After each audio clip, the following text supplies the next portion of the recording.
Let the music move you, let's sway. Radio G's got your jam all day. Radio Generation, the home of urban soul.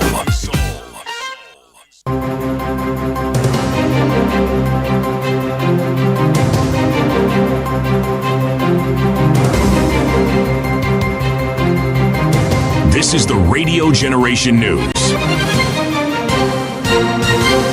Good morning, I'm Winnie Maganga. The Independent Policing and Oversight Authority has launched an investigation into a deadly incident at a political rally in Kitengela, Kajiado County on February 15th.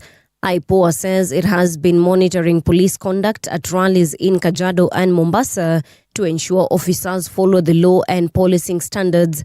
Vice Chairperson Anne Wanjiku said the authority is concerned about the deaths and injuries reported, which happened as police tried to maintain order. Meanwhile, the family of Vincent Ayoma, the young man killed in Kitengela, is calling for action over the incident.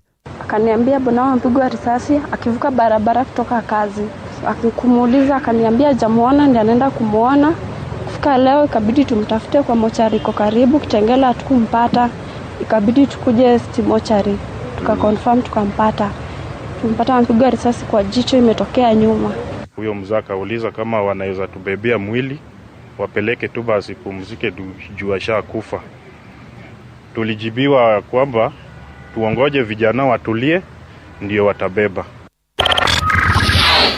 Government spokesperson Isaac McOure has spoken out after a Russian man went viral for allegedly sharing videos of Kenyan women he claimed to have slept with. McOure condemned the man for exploiting the women and violating their privacy by posting the videos without consent. He also urged Kenyans to value themselves, saying women should not assume that every white person is automatically wealthy. Na nikirejelea mambo ya wamama na hata na kadhalika, tumeona watu wengine, na tunataka kukashifu kama serikali tabia mbaya ya yule mtu tuliyemuona, yule Mrusi akisumbua mama wetu hapa. Hilo sio jambo ambalo ni nzuri hata kidogo, lakini tujipende sisi, tujipende kama Waafrika. Usione tu ngozi nyeupe unafikiri kwamba wewe umeenda kutajirika. Hiyo ni aibu kubwa sana. Nasema hivi kama msemaji wa serikali na Mudhongo wa Ruiru. Tuache haya maneno ya kuwa kwamba tukiona tu ngozi nyeupe hivi tunakimbia huku. Tujienzi kama Waafrika. United opposition leaders led by Rigathi Gachagua and Kalonzo Musyoka have announced a mega demonstration at the Inspector General of Police offices at Jogoo House on Friday. They accuse Interior CS Kipchumba Murkomen, PS Raymond Omolo, and IG Douglas Kanja of ignoring their complaints. The leaders are asking supporters to turn up in large numbers to protest what they call disruptions of their political rallies. And the police themselves are complaining about harassment and being ordered to do wrong things. They are really complaining that they find it very unprofessional to be accompanying goons to attack Kenyans. They find it very unprofessional that they are being forced to attack civilians in meetings when they have not been provoked, as happened yesterday in Kitengela. Hatuwezi sisi tukavumilia kwa niaba ya wananchi wa Kenya ati mpaka mkuu wa polisi ataamua ni lini atakutana na viongozi ambao ni viongozi ambao wako wanaheshimika na Kenya nzima. Sisi tunazungumza kwa niaba ya Wakenya wote. Kwa hivyo hiyo ndio ambayo tumeamua na tunarudi hapa Friday. 3 South Africans have been charged with murder following the killing of an e-hailing taxi driver, the man of which death captured on dashcam footage has shocked many people. A video shared widely on social media shows a man and a woman tussling with the driver Isaac Satlat, who they appeared to be robbing. Satlat tries to fight back before one of the passengers appears to strangle him until he goes limp. The trio, who were arrested over the weekend, were in court in Pretoria on Monday and have since abandoned their bail applications. And that's the truth on Radio Generation. Good morning, I'm Winnie Maganga.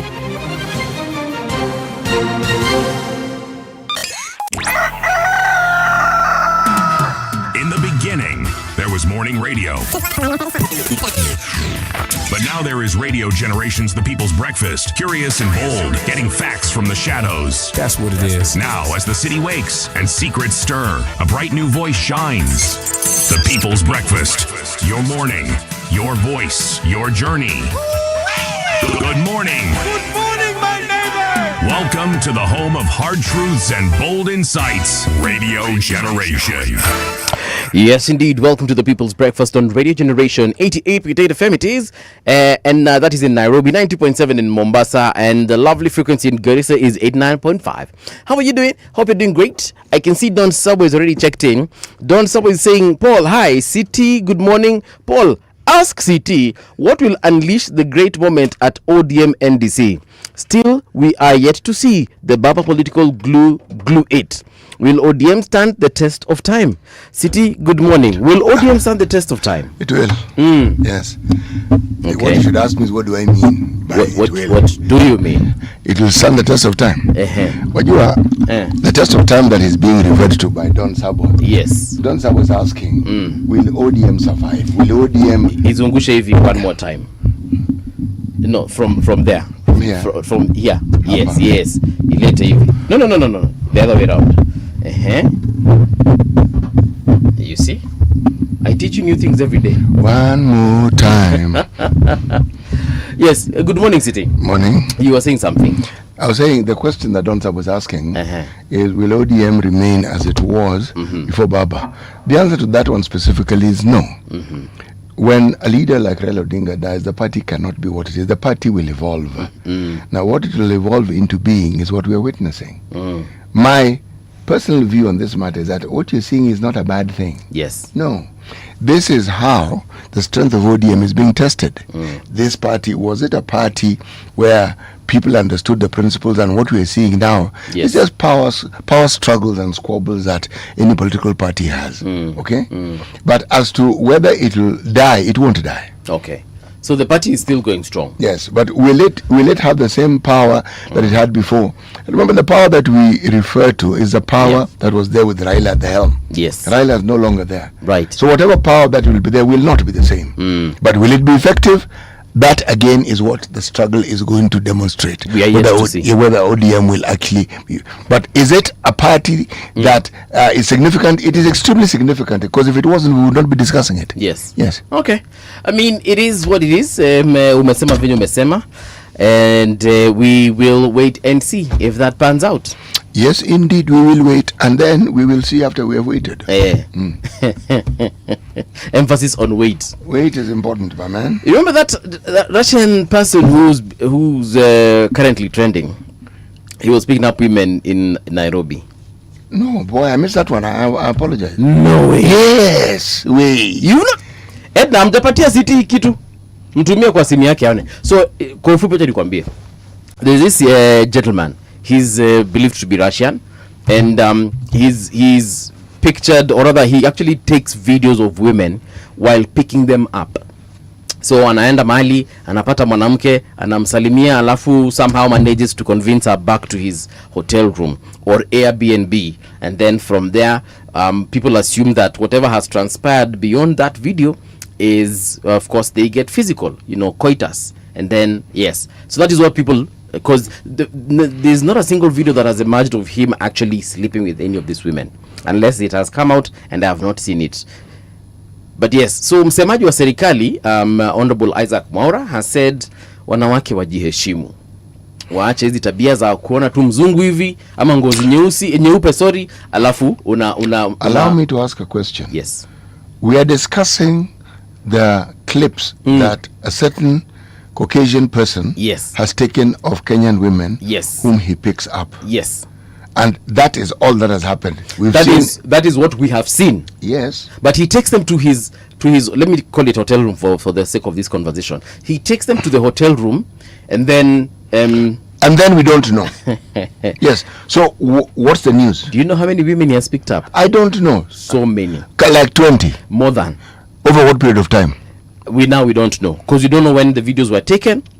Okay, for example, there's a lady he picked up, and he posts the videos in the streets of Nairobi. This is a woman who I think she was taking her kids to school, So she dropped the kids to school, stopped whatever business she was doing. If she was going to work, akachana na kazi ya kwenda kazini. If she was going back to her house, akacha maneno ya kwenda nyumbani. She went with this man directly to his hotel. Bro, pale hawajaenda kucheza kalongolongo. Aya, another person that was picked up is a woman in a hotel lobby. She actually works at the hotel. He comes and asks her, niaje, my microwave is not working in the room. Kujo nisaidie kutengeneza. Then she goes there. Akienda kutengeneza ile hotel ile microwave anampatia simu yake zija anajitumia pesa. Then kidogo they start cuddling. All this is filming. He's filming with his he wears spectacles that have got a camera. So it's a spy camera. Another lady that was picked up, a security guard at one of the shops in a mall. He goes, says hi to this lady. She's in police uniform, or rather security uniform. Then in the next clip, we're seeing her dressed in what we call home clothes, back at his hotel room. And many other women. Different kinds of women, different calibers, different... Right. He has documented his escapades. Yes. So I want to hear, where's the problem? Bro, this person clearly is sleeping with these women because he's not taking them back to his hotel room to play draft or to play chess. I want to know what the problem is. You want to know the problem? Well, yes, I want to know the problem. Oh, okay. You see, it has... Is this guy doing something that other people don't do? Well, what he is doing is clearly not illegal. He has not abducted anyone. He has not taken them against their will, because you can clearly see them walking, voluntarily to this person's house or this person's hotel room. Actually, some of them even knock at his door. He opens and then he says, mambo yako nani, ingia, karibu sana. Then anapatiwa ka drink or something, whatever it is, and from there the video goes blank. City ule mwanamke agenda pale kucheza chess. Yeah. Where's the problem? Number one, this person is recording these women without their consent. Yes. Okay. That is a problem. He has posted those videos of these women without their consent. You can see their face and everything. Clearly. Okay. You can tell this one is Fulani. Yes. Yes. Apparently, some of these women have even broken up. They've been They've been dumped by their significant others because of now this particular situation that has come to light. All so right. Clearly this person so makosa yake ni kupost hizi vitu. So mwanaume, number one, it is alleged that he's sleeping with these women. Number two, it is also alleged that he could be HIV positive. So there's the other factor of infecting these women knowingly with this particular disease or virus. Okay. Why don't we, since we are alleging that he may be HIV positive, yes, why don't we just allege that he's also a vampire? We can also allege he's a vampire, but for now we can only go vampires are only Wazugus. We can go with the evidence that is before us. And how do we know he's Russian? Yeah. And then he has also done it not only in Kenya but in several other countries. How do we know he is Russian? Because he has done it in other countries and apparently pia huko amekuwa exposed. How do we know he is Russian? Sino nakwambia because he has done it in other countries and those countries have exposed him as a Russian. And also in the videos he is speaking in Russian. So these women all understand Russian? No, there are parts where he's speaking in Russian. He actually even captions the videos in Russian. There are places, and then his accent is actually from Russia. So he's speaking. There are some places he's speaking Russian, the Russian language, and then sijamaliza, there are places when he's speaking to these women, he actually has a Russian accent. Okay. Yes. Hiyo region hiyo. Region gani? Hiyo ya Russia? Ile ambayo ilifoma USSR. Yes, ile satellite yao. Utamwona huko. Ile accent ambayo unawekaga ile ya kwao. Watu wanaongeanga hivyo.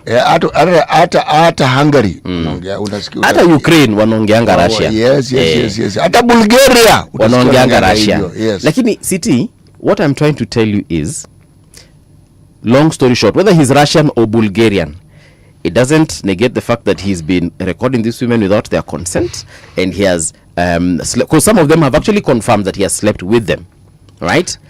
He has slept with them, and now wame confirm. Na si hapa Kenya pekee, he did it in Ghana. Pia Ghana wamekuja wakajitokeza wakasema this man is the one who been sleeping with us and our women here. So msemaji wa serikali Isaac McOure ameambia wanawake, tafadhali msikue warahisi hivyo. But as much as we also want to blame these women for being blame the women. Yeah, people, they have been blamed actually. Why are they being blamed? For being cheap. What? For heaven's sake, this double-barreled hypocrisy. But they see Paul Mungala movie amewaita cheap. I'm just saying. No. It's not Paul Mungala movie I'm talking. I'm reacting to. I'm reacting to that perspective. Online wameitwa cheap and many other adjectives. Hypocrisy of the highest possible order. Nitakutumia video kama hujaiona. Bro. Huh? You Hebu tupatie medali ya leo. And as you do that, let me tell you what is significant about today. It is 17th of February. And in 1865, the United States House of Representatives approved a constitutional amendment abolishing slavery. In 1865, in the United States of America, February 17th, the United States House of Representatives approved a constitutional amendment abolishing slavery. Over to you, CT. If you stir up water in the pond, you will bring up the pond. If you do what now? Stir. S-T-I-R. Up. Ukikoroga. In the pond, you will bring up the pond. Okay. So ukifanya hivi maji itakuja kuja juu. Well, not necessarily. Maji itakuwa pale tu. But what you'll have done is you'll have created movement. If the water was clear, what you bring up is what is at the bottom of the pond. So any silt itaanza kutoka. That clarity maji ilikuwa nao itachafuka sasa. Ndio hiyo.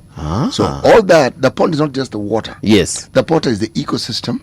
Rather, the pond is the ecosystem. The flora and fauna around it. And when you stir it up, that's what you do. You bring all that up. Ni kweli. So that's why you're now bringing up the pond, because the pond was all that in the first place. Yes. But before you stirred it, all you saw was the clear water. Yes. So ni kama pia saa zingine naonanga wazazi wakipakua chakula wanakoroga hiyo supu hivi, so that whatever meat is hidden down there can actually come. Na tu viazi na tu carrot na tu peas kule juu. Ndio hiyo. Okay. Yes, others understand that. So it's mixed for you. So it's not iko soup, iko viazi, ndio hiyo sasa, iko mboga. You see I'm salivating now. Iko tu hapo tu. So you have to koroga it ndio ikuje. Yes, and we have a name. You know this is the beauty of this country. Yes. Kuna utaambiwa hii inaitwa tumbukiza. Hii inaitwa sijui nini. This one has a name. Mashakura. Yes. Yeah, hiyo ni mashakura ni kutoka Sentiro.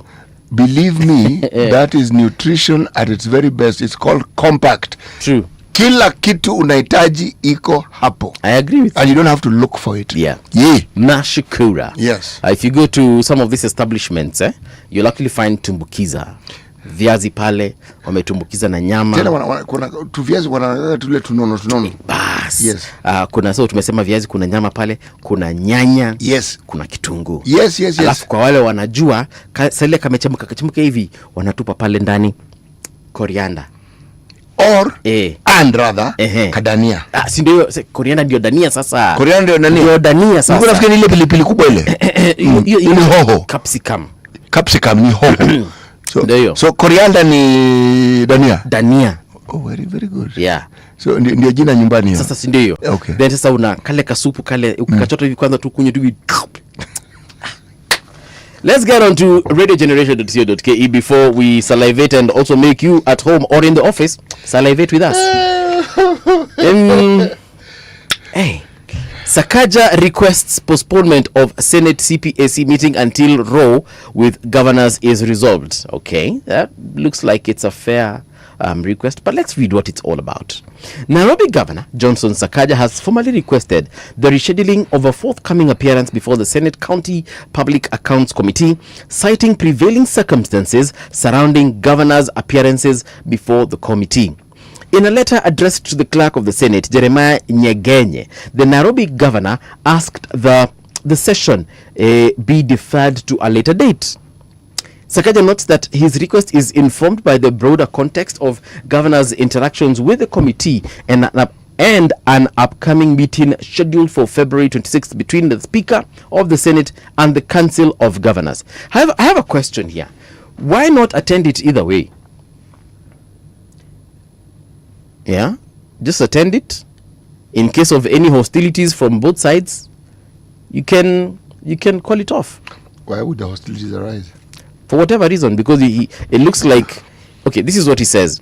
In view of the prevailing circumstances regarding governors' appearances before the committee and taking into account the meeting scheduled for 29th Feb between the Speaker of the Senate and the Council of Governors, I respectfully request that the committee considers rescheduling the meeting to a later date. That's fine. I don't think it is an unfair request.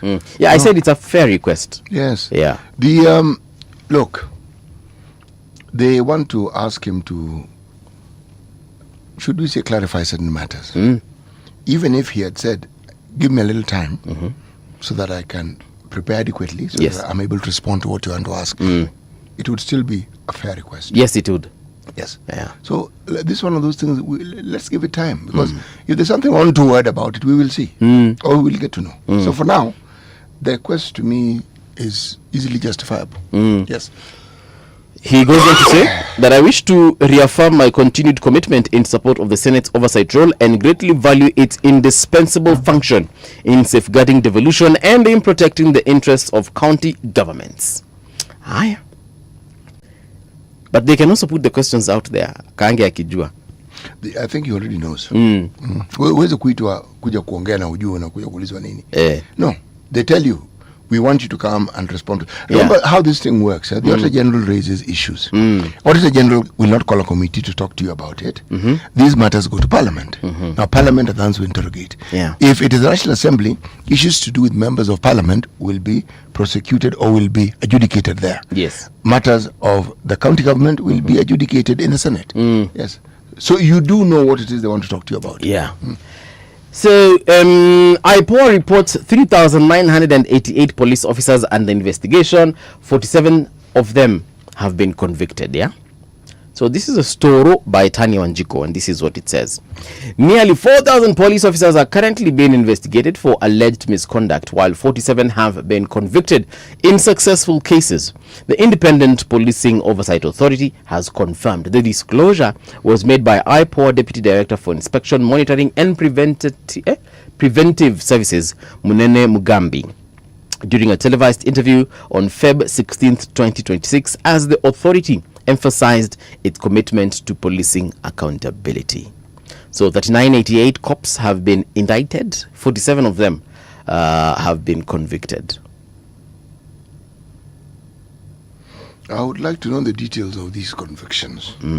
What it is that they did, or because they began as allegations, and then the conviction then goes on to say these are not allegations, these are things that actually happened, and they were indeed found culpable.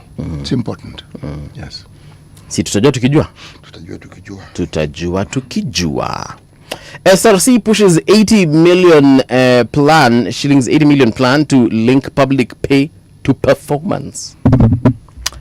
Mambo ya appraisal, So hii ni story imeandikwa na Bradley Bosiri. Wacha tuone Bradley anasemaje. The Salaries and Remuneration Commission has moved to secure 80 million to organize a national forum focused on boosting output in the public sector, urging that stronger performance is central to easing pressure from the growing wage bill. The request was tabled during the 29th Intergovernmental Budget and Economic Council meeting led by the Deputy President Kithure Kindiki, where concerns were raised over the pace at which payroll costs are consuming public revenue. In its presentation to the council, the commission painted a picture of salary expenditure that continues to strain government finances at both national and county levels. It maintained that unless productivity is raised and tied directly to pay, salary growth will keep moving ahead of revenue collection. Now, the proposed allocation set aside 65 million for organizing the conference, including costs for the venue, accommodation and meals, delegate coordination, digital systems, and media engagement. Okay. Right. So, Salaries and Remuneration Commission has moved to secure 80 million to organize a national forum. 80 million to organize a forum to talk about... It is a good thing they have done. Performance. You see, one of the things that is often discussed regarding how it is you get people to understand their constitution, one of the first things you do is you educate people. Education, when properly disseminated, brings about transformation. I agree, City. Now, that transformation, when you give it a tweak, okay, And that's where politicians come in. Yeah. If their intentions are good, then you begin to agitate in the right direction. Because every time you mention the word agitate, people think confusion, people think mayhem. No. You get people to understand that the things that are theirs by right are things that actually have to be fought for. They don't wait for you in your house. Okay. You have to join other people in ensuring that they get to you and that they are actualized. Now, here's another story by Bradley Bosire. The Independent Policing Oversight Authority has launched investigations into a fatal incident that occurred during a political rally in Kitengela. That is on February 15th, on Sunday. In a press statement issued on Monday, the authority said it had been monitoring police conduct during the political rallies held in both Mombasa and Kajiado counties to ensure compliance with the Article 244 of the Constitution and other applicable laws governing policing standards. So, City, someone died in Kitengela on Sunday. Yes, somebody called Ayomo. Yeah. And I poured, looking into this death. So the family says that they checked out hospitals around Kitengela. They didn't find this person. They checked mortuaries around Kitengela, hawakumpata. Eventually they decided to go to City Mortuary, nowadays known as Nairobi Funeral Home, and that is where they found their loved one. Walipata bullet imeingia kwa jicho, ikatokezea usaidi ya nyuma. Yes. Swali. Why do police use bullets during rallies? The eternal question, isn't it? These people have gone to attend a rally. They have gone to listen to their leader or leaders. From what I understand, they were not attacking anyone or anything. They were not attacking people's property. No, they were not. They were not attacking fellow citizens. No, they were not endangering the lives of anybody. So at what point do you decide to shoot a person? They are, let me say this. Every time we talk about police violence, we lambast the entire service. One shot, it's one gun. There are police men and women serving within the service who clearly have an agenda of their own. Whether it is an agenda that has that meets the threshold of something that is being furthered or promoted by others, I do not know. But I do know. Case in point is the police officer who happened to be at Parliament building and in the crowd, the one who clearly was kneeling down and aiming with clarity. The face was exposed, his details were exposed, even his name was presented. One does not hear of anything that happened to that particular policeman. Can I suggest something? And I don't know how it will be received, but let me say it anyway. What if, number one, we should be knowing the cops that have been deployed in a certain area, sindio? Yes, you should. Kama ya Kitengela, tujue kama ni askari wa Kitengela walikuwa deployed wa Athi River, wa Mlolongo or whatever, sindio? That should be in the public domain, yes. Kama walitoka Isinya. So, whichever police stations that have provided these cops, if someone dies in this rally, maimed or whatever, if the police are responsible for these particular incidences, the cops that have been deployed from that area or from that police station or from those police stations, mimi nasema waende miezi kama 6 bila mshahara kwanza, as investigations have been done. No, that's not how the government works. I know, that's why I said this is a suggestion, so that by the time you as a police officer you decide to pull the trigger, follow the law. If you want to be a good citizen, yeah, let's use what the law. We interdict you when you're interdicted. The reason I'm saying this is because we've been saying, for example, rapists are not punished enough. We say, murderers and people who commit femicide are not punished enough. So that now we can make this a very serious crime. Watu walikuwa nasema rapists wafanya nini wakiwa castrated. Now there is talk of chemical castration. So I'm just suggesting, hii side ingine ya makarao pia, so that all of you can suffer, so that by the time you pull that trigger, you're not being vengeful. No. So that by the time you're pulling that trigger, you're not only just doing it for fun for yourself, and it sometimes it takes long by the time tunajua nani ameshutu mtu. It actually doesn't. all the bullets that police are in those guns are accounted for, just so that you understand. Exactly. Okay? But you know, cop can say, I shot in the air. Yes. You can say what you like. Somebody died. Yes. That bullet wound is adequate to tell you the sort of bullet that was shot. The forensic people can do all that for you. Let's say all of them, because they usually carry, I think, AK-47s, all of them, or G3 rifles. So let's assume all of them. Tuseme tu nyinyi wote, for the sake of this argument, mulikuanga na AK-47. And then about 60 cops shot in the air. Is that what happened? I don't know, but I'm just saying. You know, Paul, the reason why you see me circling back to the rule of law, whenever you discuss misconduct, it means somebody has abrogated the law. That is an opportunity for the law to be applied, not to be circumvented. It is tedious following the law sometimes, and you feel that the process of following the law in itself feels like an injustice. But unfortunately, that is how you entrench the rule of law. In primary school and in high school, I remember whenever the teacher couldn't pinpoint who has made a certain mistake, let's say noisemakers, mengia kwa darasa na hamtoi kusema noisemakers ni akina nani, all of you would get punished. So that the next time someone makes noise, you might not want to snitch on this particular person, but mutamwambia we nyamaza, hatutakuja kupanishwa sisi wote sababu yako. And if that person doesn't heed your advice, when the teacher comes in, nyinyi wote mnasema hapana, leo utuchapi juu ya CT. It is CT who was making the noise, kindly deal with CT. You can be suspended if such a thing happens. If that whole lot was sent there, they can be suspended, but they cannot go without their salary for 6 months.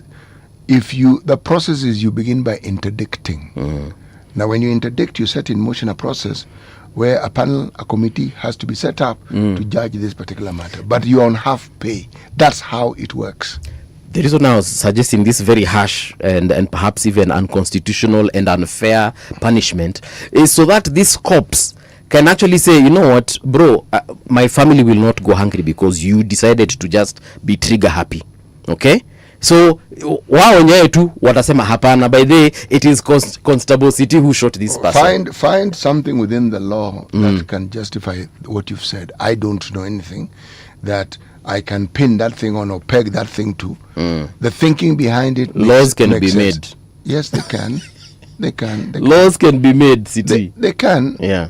But if you want to entrench, I'm circling back at the rule of law. And we are discussing a matter that clearly demonstrates the abrogation of that rule of law. Yes. We do not settle or sort it out by going against the law again. I know. You follow the rule of law, or you find within the detail of the rule of law something that can give you that particular leeway so that you understand what to do. Because every time there's a rally somewhere, well, not every time, but most of the time there's a rally somewhere, a politician has gone, people die. Youth wali riot the last 2 years, people have died. 60 people have died. We know of a couple or two who are currently like the ones who are being charged with the murder of Albert Ojwang. Hiyo ni case moja, but kuna watu wengine wengi. Kuna ule jamaa pia anasemekana ndiye aliua Rex Masai, but that's just one. There are so many people who have died and nothing is being done, and they have died over the years, and God forbid another rally will happen and someone else will die. Until when? So laws zitengenezwe the same way we make laws to say people should be hung to death or they should be given lethal injection. Hii yekwe miezi 6 utaona makarao mtu asema ni 6 kwa hata mshahara juu ya city wewe ndio uliua mtu bana, enda jitetee huko peke yako, me I need my salary. It's as simple as that. And it's a suggestion. I know it sounds weird, harsh, but perhaps I don't know what people think. Traffic. All right, let's check out the situation on the roads of Nairobi. Looking at a picture, or rather a map of the city center. You guys are looking good this particular morning. It's only 6:34. Landis Road is looking good. Lusaka Road is looking fairly good. Jogoo Road is looking good, apart from pale Makadara hapo mahali mnachukuanga train hapo kumeshikamana. Manyanja Road as well is not looking bad. So if you're joining Outer Ring Road, there's a little bit of traffic there, but beyond that everything else is okay. Eastern Bypass pale ukielekea Embakasi Village train stop, There's a lot of traffic there. I wonder what's happening. I've never seen it like this before, but I'm looking at Airport North Road, looking good. Mombasa Road haina shida yoyote. Watu wa Langata Road hamna complaints. Ngong Road pia mko sawa sawa. Let's check out what's happening in Mombasa County. Yeah, here we are. So the island is looking green at this particular moment. That means that you guys are moving quite well. Moi Avenue iko sawa, Nkuruma Road iko sawa, kule Mzizima mko sawa kabisa. Ukiona chochote kinatendeka na ungependa kutueleza, tafadhali mtueleze katika mitandao yetu. That is at Radio Gen KE across all of them. Right now though, let's get into the magazeti. Traffic on Radio Generation. All right. As we check out the papers, let me just give a few shout-outs here. John Mutu amesema good morning. RD Chef John is tuned in. Ndungu 247, good morning guys. City Kanu also survived the test of time. If you want to see ODM down the road, look at Kanu. Hivyo ndivyo naambiwa. Andrew anasema hivi, good morning. Hey. Good morning. Mrashia ni mhot. Mrashia ni mhot. I was wondering what this word is. And Mrashia ni mhot, manze, who do you blame? Hey, Andrew. It's not a question of blaming, my man. Look, if I go by something you mentioned about the Russian giving his phone. Yes. And what you assumed therefore was so that this particular young lady. Yes. I assume all young ladies. Right. Could actually. Well, some of them were, let's just call them ladies. Not all of them were young. Okay. Yes. The assumption is that they were being given the phone so that they could send money to themselves. Yes. Okay? Yes. For me, that raises an even more fundamental discussion. We are not focusing on what it is that these women were being promised. We haven't heard of a situation where some harm came to any of these women. Yes. Okay? This man solicited. Right. Whatever he was soliciting, he got. The women seem to have accepted. Yes. Okay? Yes. Very true. There has been no complaint from any of these women that has been reported. None whatsoever. Okay? But there is a problem that this man is Russian and then he is white. Yes. And that is enticing our women. Yes. So the morality issue is being brought up by our government spokesman. And he's saying, these ladies, maze, one letter reputation here to Chini. Which reputation? Which one? Yeah. Which? What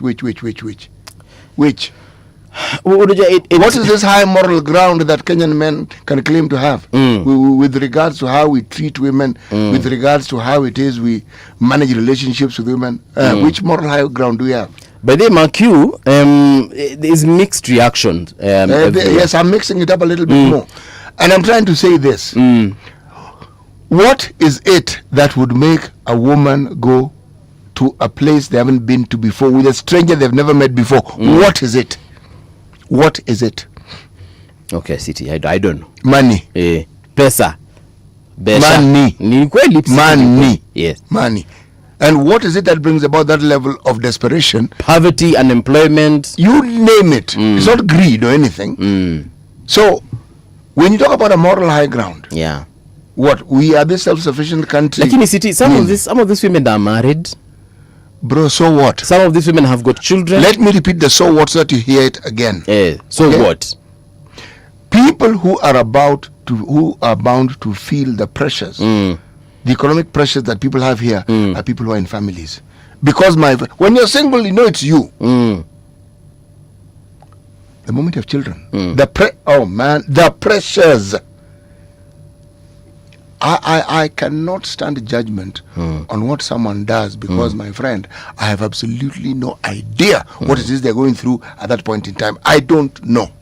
Sour. The facts are, there are women who this person talked to, fact. Some went to his place of residence, fact. They stayed there for a while, fact. There was some filming of the two people for fondling each other, fact. Somebody has a phone, all these things. Beyond that, Chief, everything is conjecture. Someone has said, willing buyer, willing seller. Andrew anasema soko ni huru, willing buyer, willing seller, they are cheap, period. How can you meet mtu kwa barabara for the first time then offer them company? Lack of morals. John keep saying Dania is parsley. Dania ni coriander, but anyway, hiyo ni story ya baadaye. 2.0 anasema if you want to know Sifuna is going down, check the crowd cheering him. They cheered Omtata, Natembea, Morara, Salasya, Matiangi, Maraga, Kopshakur. Maraga, who was their darling, nowadays waves at cars. Okay. The real SC anasema good morning, it's 9:30 here in Rosemont, Minnesota. We are Minnesota. And then we have he's actually saying, why not localize police like here in the USA? Sheriff and county prosecutors are elected. Sheriff is in charge of county police and all jails. City also have police chiefs answering to the mayor. Yeah, I mean, chama cha kina Njimi Wanjigi, Safina Party, they have proposed this. They have said they that, said, but I elect this person. So anajua atapigiwa kura. So anasema ya kwamba atafanyia wananchi kazi kabisa. Michael Olanda anasema good morning team RG, good morning. And then pia referee anasema willing buyer, willing seller. Wacha tuangalie magazeti anasema nini. The front page of the Standard anasema snobbish Kanja. A political storm erupted at Jogoo House after opposition leaders accused Inspector General Douglas Kanja of dodging a crucial security meeting, even as outrage mounted over the fatal shooting of a 28-year-old man during a rally in Kitengela. The leaders vowed weekly visits to police headquarters, demanding arrest over the Othaya church attack and accountability for what they termed rising police excuses. Kweli urongo City. Mimi ninakwambia, watu wakatwe mshahara miezi 6. Utaona wakisemana nani alifanya nini. Kalonzo Musyoka, unasemaje City? No, go ahead please.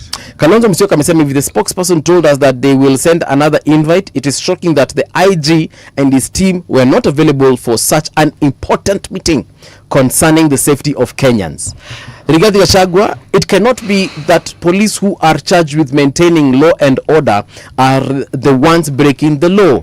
Guns bought using taxpayers' money cannot be turned against unarmed Kenyans. Then Eugene Omalwa anasema we believe these are orders from above. When we return here, we expect to have a full report and remedial measures to address the concerns we expect, none other than IG Kanja.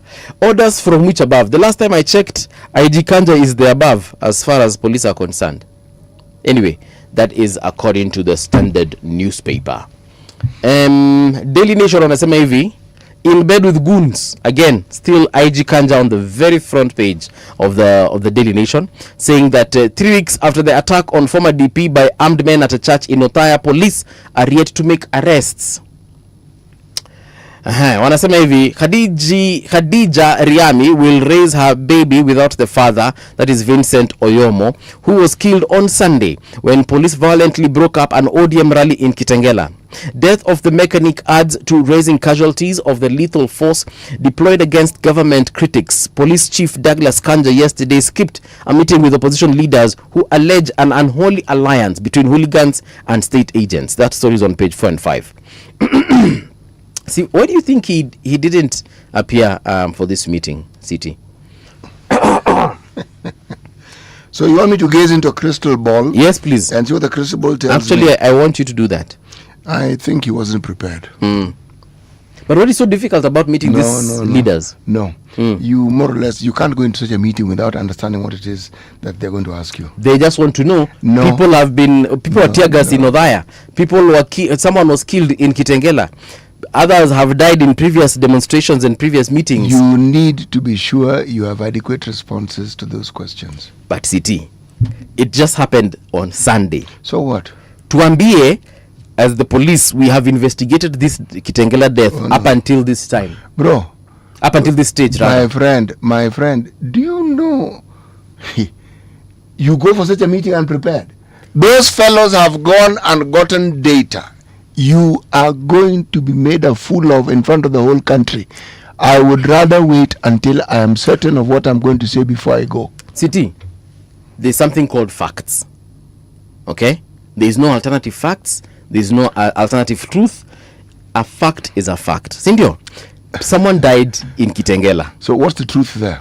It is your responsibility. Someone died, fact. Yes, fact. What's the truth? it is your responsibility as the police to investigate. Kweli urongo?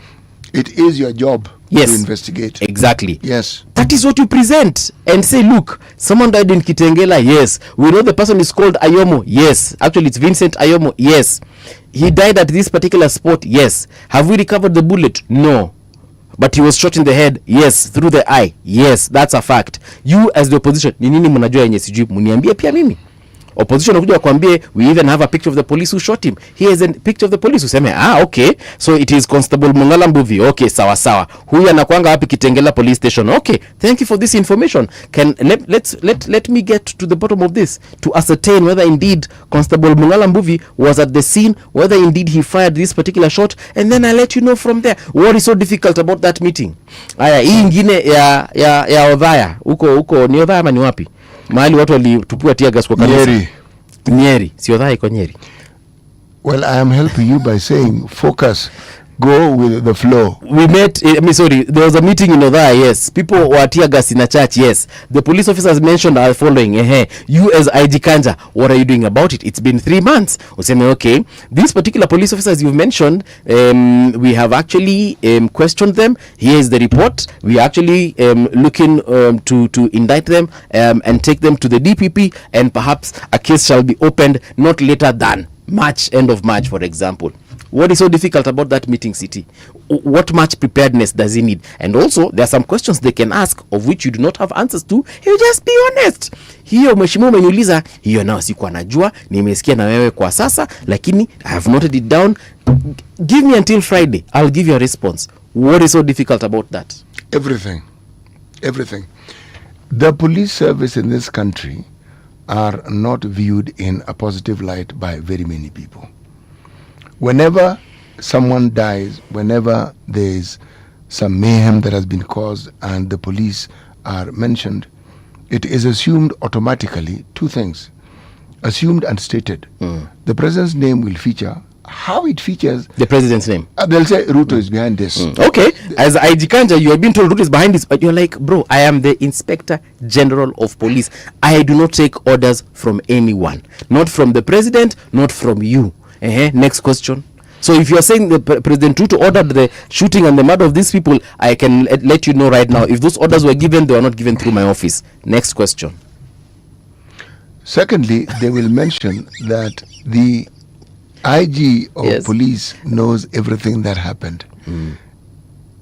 You see, the facts are that there was tear gas. The fact there was somebody who shot at tires. The fact, there are many facts. Yeah. The truth is a far more complex thing because you bring in belief. Yeah. The accumulation of those facts, when you look at them, when I mention the mentioning of the name of the president, that is someone's truth. For it to be true, you have to be able to verify it with a fact. Yeah. Do we have facts connecting the president to whatever they're saying? There are those who will say yes. You say, how do you connect? Oh, because it was an opposition rally. Precisely.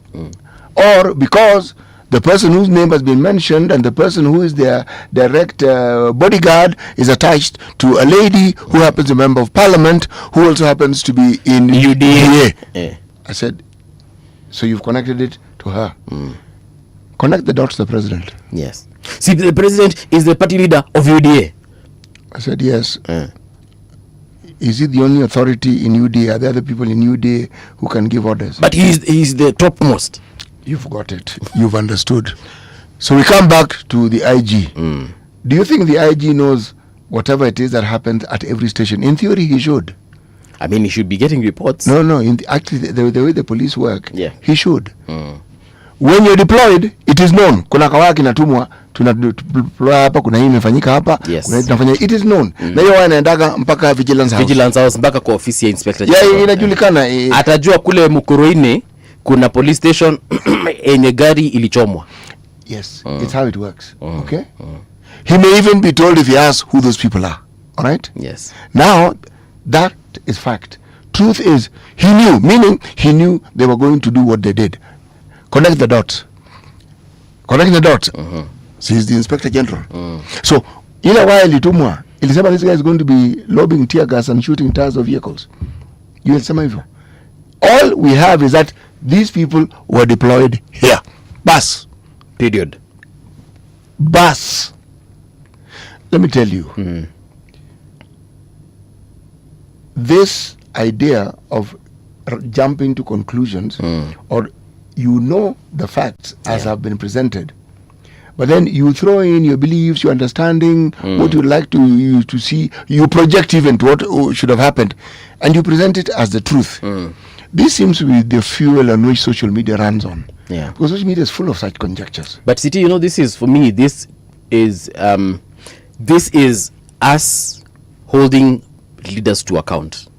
How exactly? How exactly? When opposition leaders decide to meet with the Inspector General of Police, don't forget that it is the same people who call Kenyans to rallies. They will call people to Kitengela. They will call people to church, or rather meet people in church. So if I'm an opposition leader, I do not want every time I'm calling people for a rally in Kitengela, someone dies. Itafika mahali watu wataacha kuja kwa rally za Mungalambuvi. Sitaki kila wakati nikitembelea kanisa pastor ananiambia yeye hapana mheshimiwa haki usikuje hapa. Unaona kinye kilifanyika Odhaya na ikafanyika pia Machakos na ikafanyika Kitengela, hatutaki itufanyikie hapa, because clearly here there's a pattern, there's some frequency of things happening. So please don't come. So these people actually are holding the IG to account for the benefit, for first of all for their own benefit, because they're the ones holding these rallies, and number two, for the citizens who are actually going for these rallies. So ni vizuri sana akina Kalonzo Musyoka wakienda kuona IG Kanja na waambia Kanja, look, me I don't want to call a rally tomorrow in Machakos County. Then at the end of the day a potential voter dies, surely. A breadwinner, Vincent Ayomo, has got a family. Now that family have got to, the child who is I don't know how many years old or months old will go ahead and grow without a father. These are legitimate concerns, and they, as the citizens of this country, that is Akina Kalonzo and Akina Rigathi, as citizens of this country, are holding the IG to account.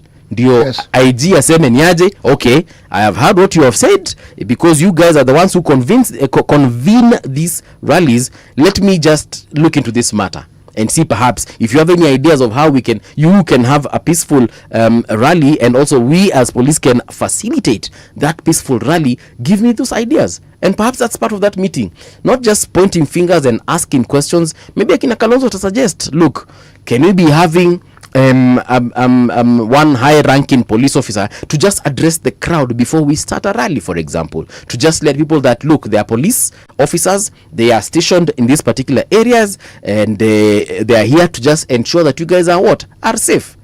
That can also be a solution. Ndio polisi akiwa pale kwa podium, kitu kikifanyika, hata akina Kalonzo watamuuliza, commander, ona mtu wako pale anatuchapa, rada ni gani? You know, Paul, the point you make is not only valid, it is a point that should be made over and over and over again. Yeah. And Ayomo did not need to have died. True. Ayomo was not. What harm was he causing? It's the same question we ask of all the 60+ men and women who have died. I mean, what did these people do? What did they do? Mm-hmm. Was the state that threatened by these people? And when you look at the people, how exactly was their threat? How? If these people were subverting the law, say so, and tell us what law they were subverting. If these people were terrorists, tell us exactly how it is that they were planning to terrorize the nation. Yeah. Say it. And tell us why the bullet was an option, yet also arresting that person was an option. The rule of law is you arrest a person, take them, because that we know exactly what this person has been doing. Okay? When someone is dead, how are we supposed to interpret that? And we know that the protests that we saw in 2024, they were not violent. They were not breaking into anybody's shop. Shops were open. Shopkeepers were offering them water. These are things that happened. Okay? One life is always one life too many. Yes. Okay? And what I am taking offense at is the leaders in the opposition, for this simple reason. You are waiting for a rally to take place and for someone to have unfortunately been shot and died. Yet there are over 2 million Kenyans right now, today, as I'm talking to you, now, who are facing starvation. Some may even die. Yeah. Okay? Now, as I'm talking right now, have you heard these people raising their voices about this hunger? Have you heard them raising their voices? Well, apart from Rigathi, I really haven't heard much about it. Raising your voice, not talking about it once. It's talking about it every day. And not raising it at the national level. Raising it at the county level, raising it at the constituency level, because these people are in constituency, raising it at the ward level. Do you hear politicians talking about their fellow citizens who are going to die because they can't eat, and yet we have food in the country? Do you hear? No. So you're waiting for something that you know is of a political nature, because then this raises the temperatures quickly. This is concern that is filtered. This is concern that has been boxed into what suits the purpose that these politicians want.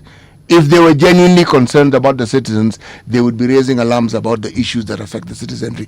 That is not what I see these politicians doing on a daily basis. No.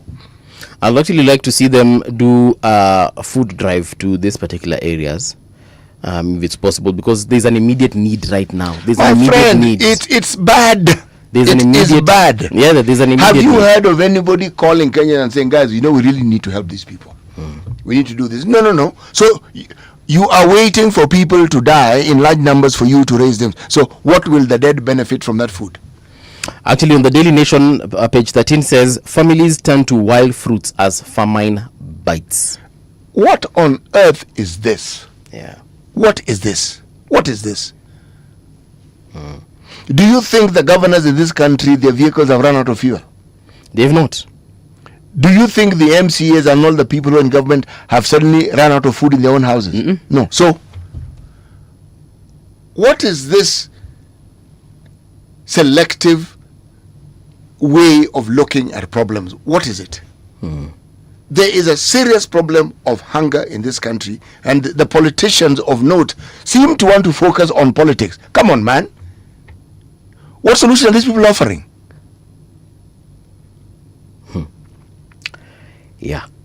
So, still on the front page of the Daily Nation, options for Sifuna, they are saying that, as he battles a bid to oust him as ODM Sec-Gen, Edwin Sifuna has stirred the political scene with his resistance to the party backing President Ruto's re-election. But how he navigates the swirling political storm could make or break his career.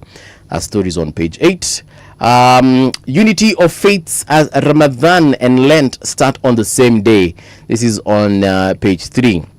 So Lent ni ile wakati wa Kristo kuingia into fasting as they prepare for Easter, and of course Ramadan again, the fasting period for Muslims. All right, for the first time, they are happening together concurrently, simultaneously at the same time. And guess what? They both go for 40 days. Lent 40 days, Ramadan 40 days. Isn't that interesting? Someone was saying that one time Ramadan will follow the same day as as the Christmas. Sorry. I wonder how that will happen. On the front page of the the Business Daily, RBA to allow early pension access for household bills. CIC ex-boss loses sacking appeal over Imperial Bank deposits. Why Nedbank is paying a higher premium for NCBA, and NSSF to cap investment in government debt. Check that out inside the Business Daily. All right. Taifa leo nasema mtihani mgumu wa Sifuna, Ramadan na Kwaresma za kipekee kuanzia pamoja kesho. Alafu serikali sasa ya saka mrusi aliyezuzua vipusa huku Kenya. Sitimuga anasema ya kwamba hawakuzuzuliwa, ilikuanga ni willing buyer willing seller, yani mwenye aliitishwa na mwenye alipeana, hakuna aliyelazimishwa. Washirika wa Kalonzo wakosoa kauli ya Matiang'i hiyo katika ukurasa wa 4. Wanasema wachana kauli kuwa hata kubali mwafaka kuteua mwania wa urais. Hapa ni watu ambao wanawania kuwa kinara wa United Opposition, au sio? UDA na Pwani yadai upinzani shida ya ODM.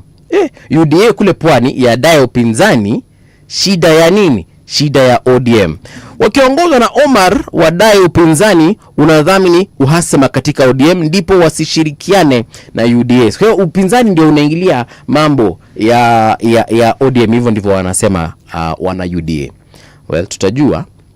Usafiri wa ndege Kenya wavurugwa na mgomo. Jana nimeona wafanyikazi wa airport wamegoma, wamesema hawarudi kamwe. Alafu macho kwa Real na PSG mechi za UEFA leo usiku. City Muga, jana kuna timu inajulikana kama Brentford imecheza na timu nyingine inajulikana kama Macclesfield. Bwana Brentford waliponea hivi tu, walitoka 0-1.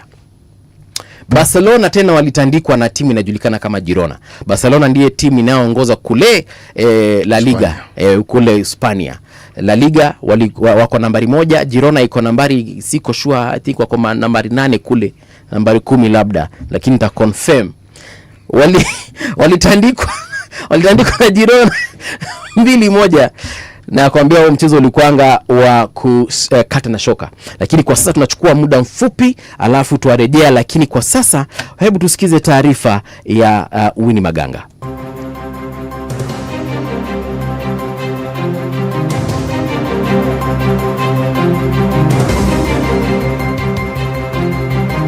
This is the Radio Generation News.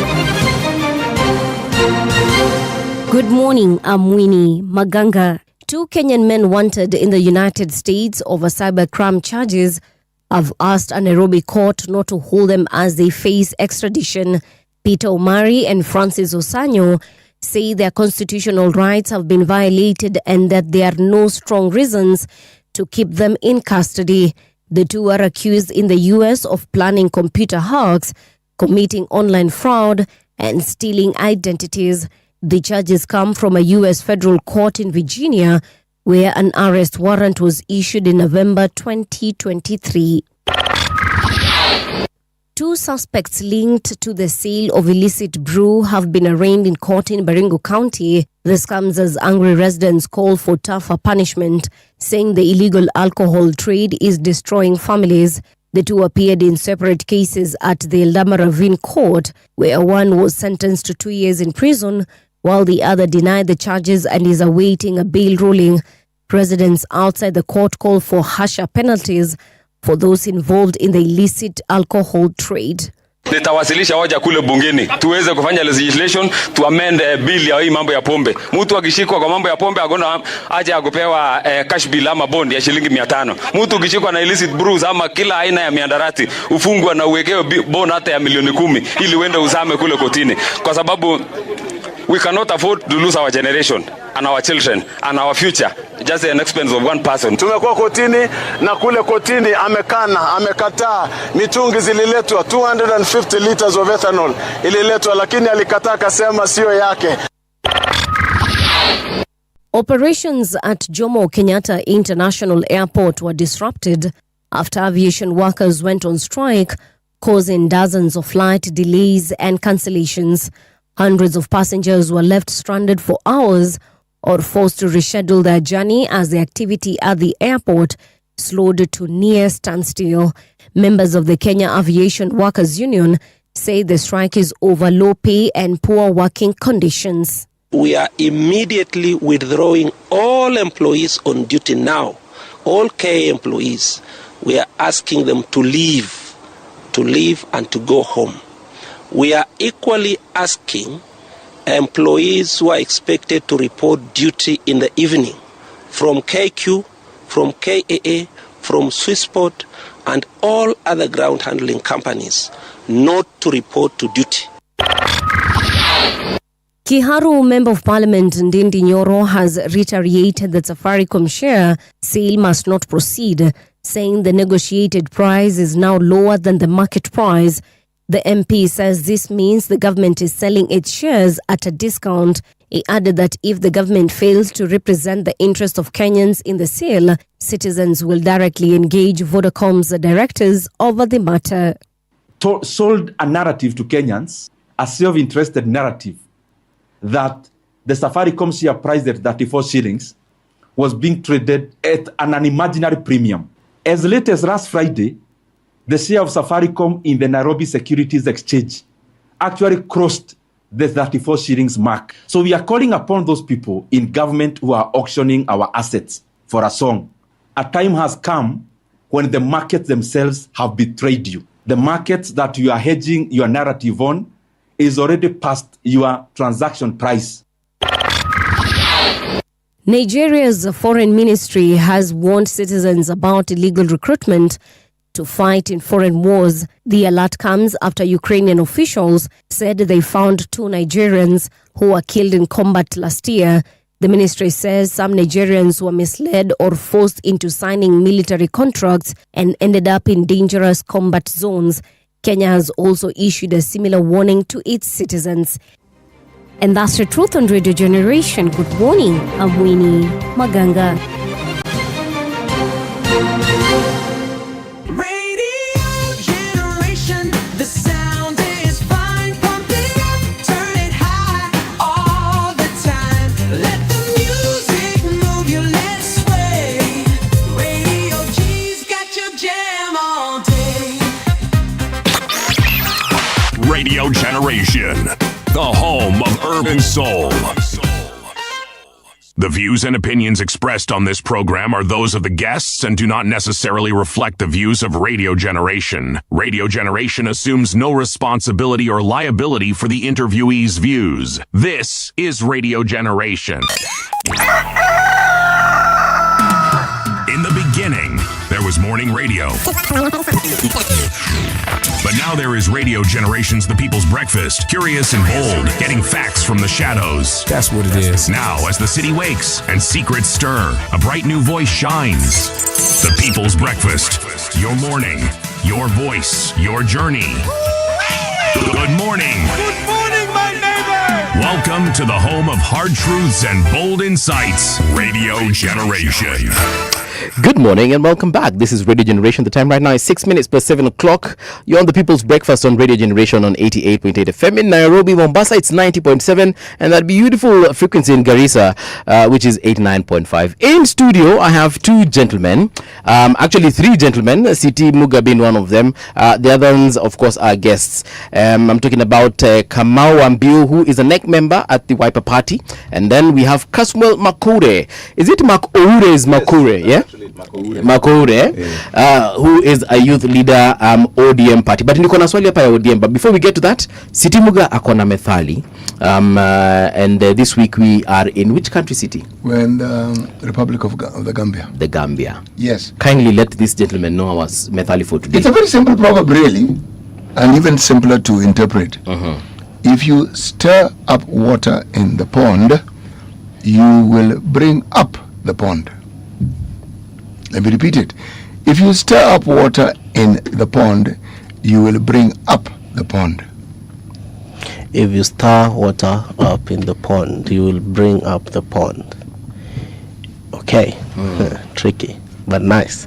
So if you stir, if this, when you try and bring, unachokoza kitu imelala, itaamka. So once the water is in the pond, na imetulia, it's just like a wave. So if you start una mess na maji yenye iko kwa ocean or in the pond, yes, and then you start causing it to have some you cause it to have some frequency, then the wavelength will increase. So actually you're right. Now if you stir water up in the pond, nikikuchokoza chenye imelala utapata. It is just like ukiona simba amelala, usidhani amenyeshewa. Wachana tunayatulia hivi. Usichana ametulia hivi. Yes. It's an interesting perspective. Yes. If you stir up water in the pond, you will bring up the pond. And I think personally, if I were to contextualize it, even in the Kenyan setting, if you want to come to the table of equity, you must come with clean hands. Because if you're pursuing equity, you have to go through all the injustices. That if you are going to pursue something, so for example, if you want to pursue justice, we must be willing to pursue it through and through. And in our pursuit for these things, for example, kama natafuta justice, let's just speak about justice. We will have to go to the uncomfortable places because, we usually start from a point where we feel it makes sense for us. But if we want to pursue it, we will have to we have to get to the depths that could be uncomfortable. Yeah. Because in the stirring up, that's actually what it is. You realize that whatever it is we think we're agitating for, there's a much deeper, much more potent thing that we think the surface actually is what it is, but in its pursuit we realize that there's much more weighty things at the superstructural level. That's how I'd interpret He's it. decided to go philosophical about this, but a good answer, great answer nonetheless. I mean, I like that perspective. I like both perspectives. He's taken the literal meaning out of it. You've decided to go deep into and you contextualize it from a Kenyan perspective. But also maybe it could be lost in translation. Maybe the Gambians, the pond is maybe soup or something. Tukikoroga hivi supu sasa ndio nyama itakuisha. That's what I said. Is that so? That's what I said. You know the way your mom used to koroga that one. Hapo sasa ndio iko. You have to koroga for you to find the thing. Ndio cause nyama zoanga zimeenda huko ndani. Even whenever you're doing or serving food, the whatever it's at the bottom, that is where there's the food utamu iko hapo concentrated. So lazima ukoroge ndo kila kitu ishike kweli. Kasmuel, youth leader ODM party, are you still in ODM? I am. Because someone is asking which one. First of all, thank you very much. Which ODM you are in? Are you in the Linda Wananchi and Linda Ground, or Linda Ground rather, or are you in another one that we do not know of? And then number 3, because are you supporting the re-election of President Ruto? Nianze na gani? Because all these are anza na ya kwanza ya ODM. Yeah, ODM gani? I'm in the only ODM. Okay. The ODM that makes resolutions. Yeah. The Right. ODM that says left and then the party goes left. And when we say right, the party goes right. And I think it was at this show and I received a lot of backlash when I said that the Secretary General had to, the former Secretary General, I had called him outgoing and I received a lot of backlash. But I said that all party members must toe the party line or that they have to face disciplinary action.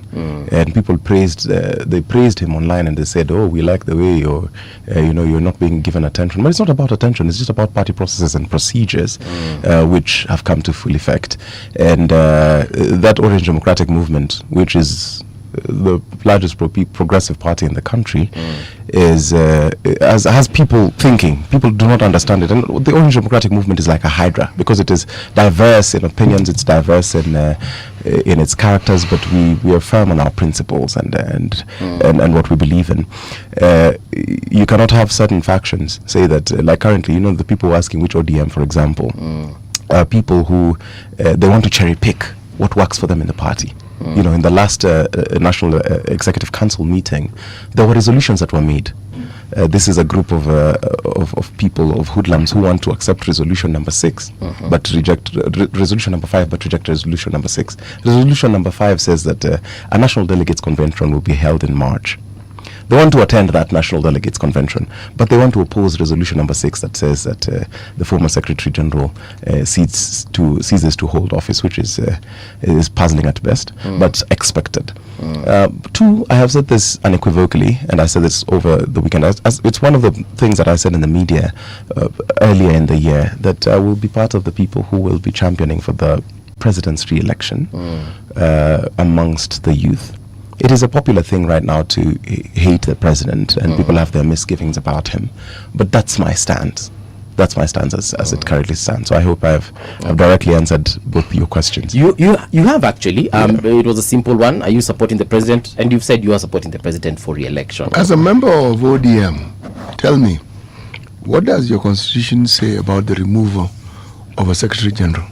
That's what I wanted to, but yeah.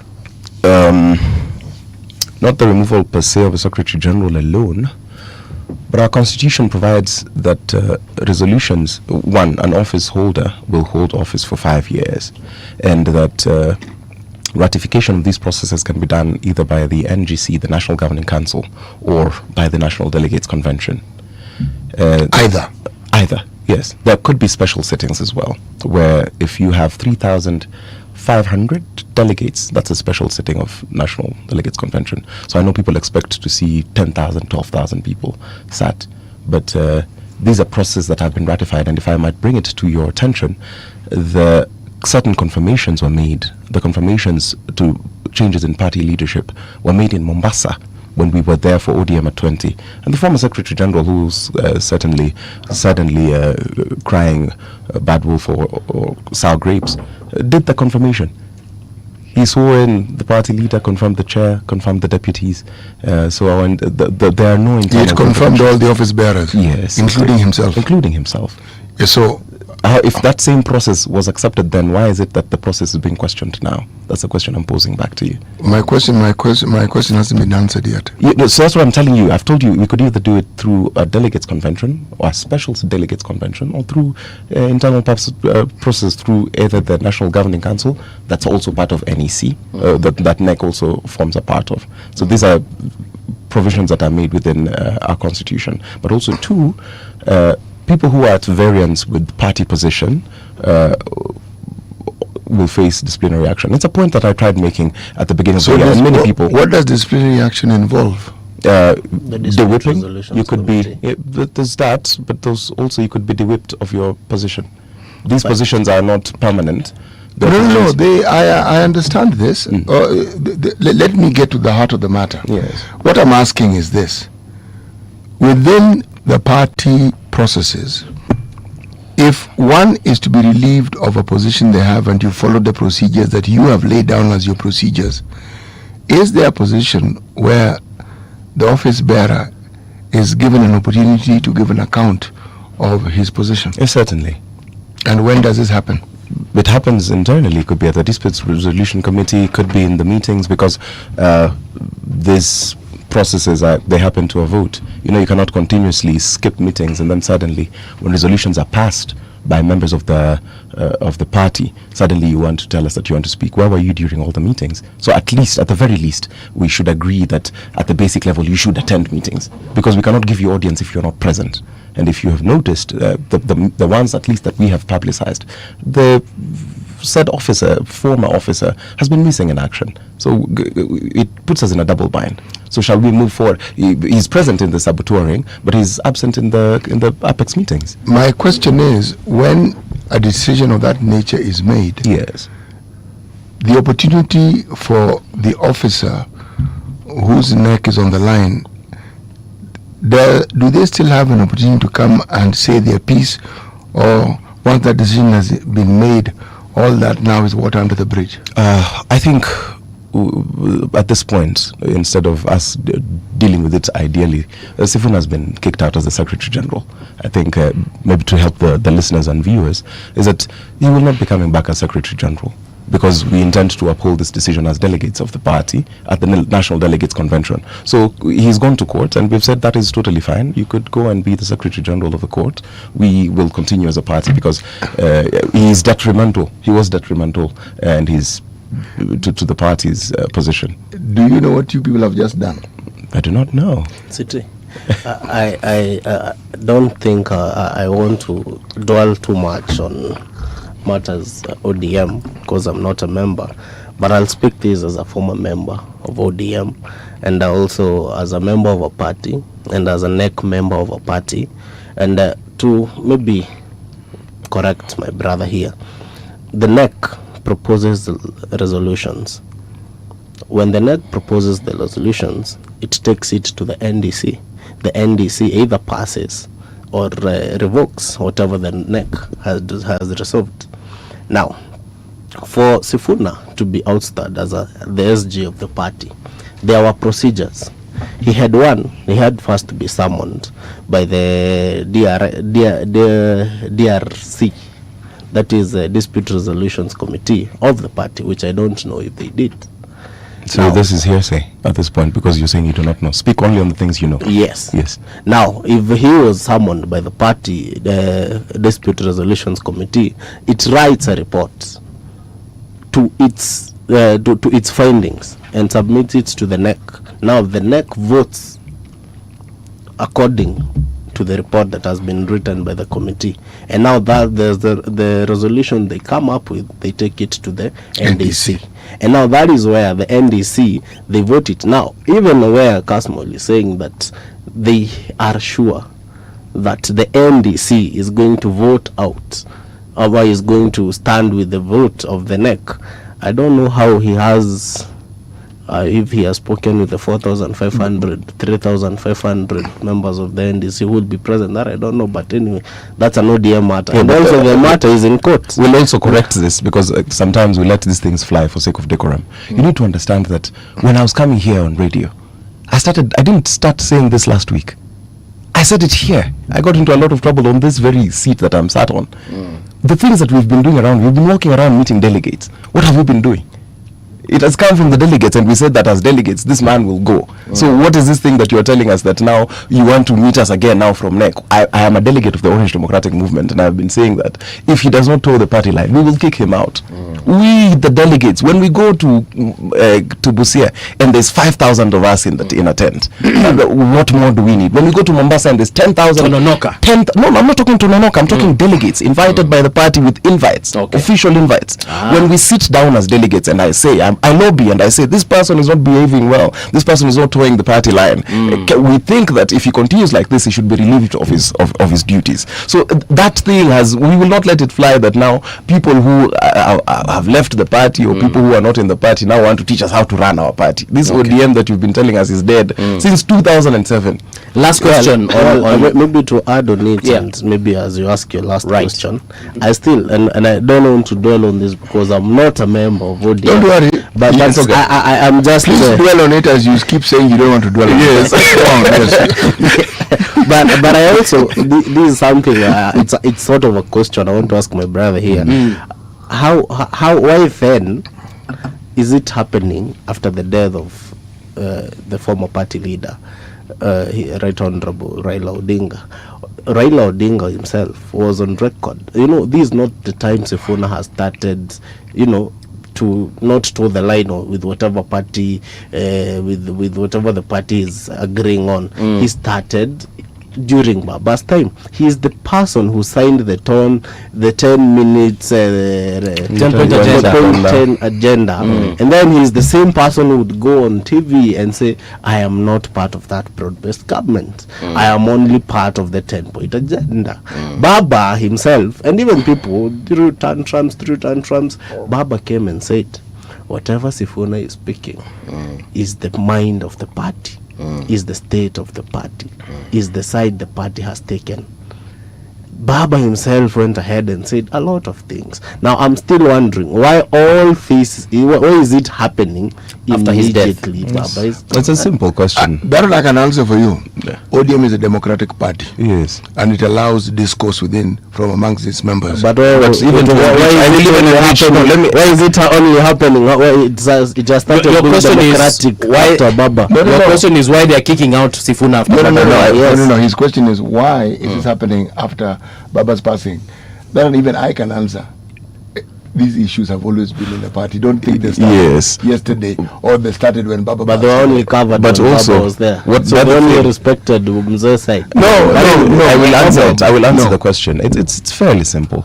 The event of which you speak, where Baba stands and says that when Sifuna speaks, he speaks the mind of the party. Baba was actually quoting the Orange Democratic Movement's constitution, and this comes, I think, a week after Sifuna's interview, and he keeps on criticizing and saying that he does not recognize. Baba was in Kakamega at the time. At the time, we were facing a lot of challenges because we realized that we had a bit of internal contradictions in Kakamega, where there were two factions.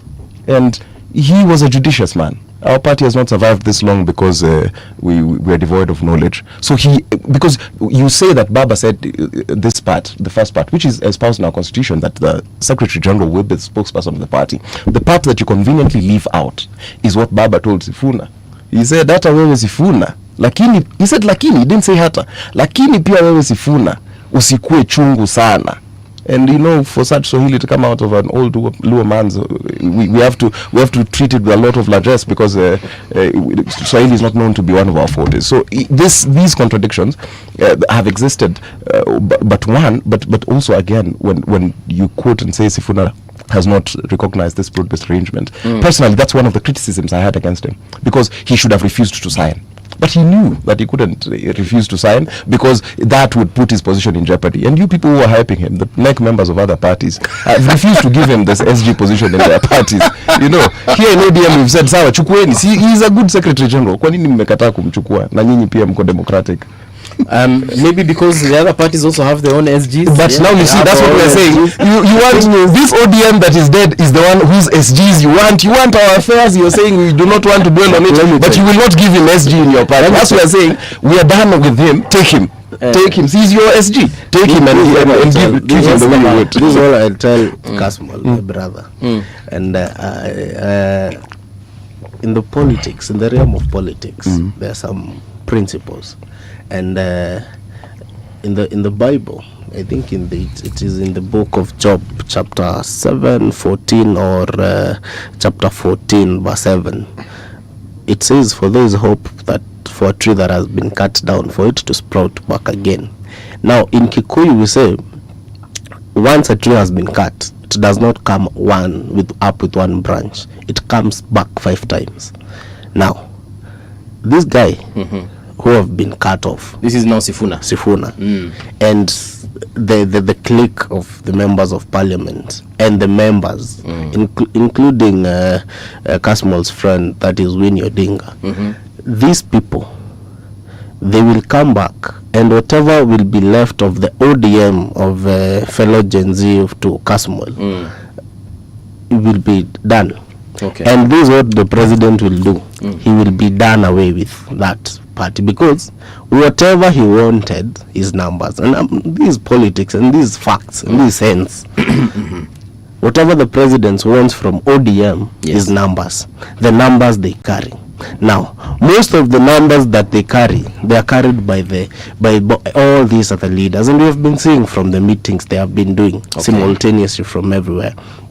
Now, even the other part, they have their numbers, but these numbers, President Ruto wanted all of them.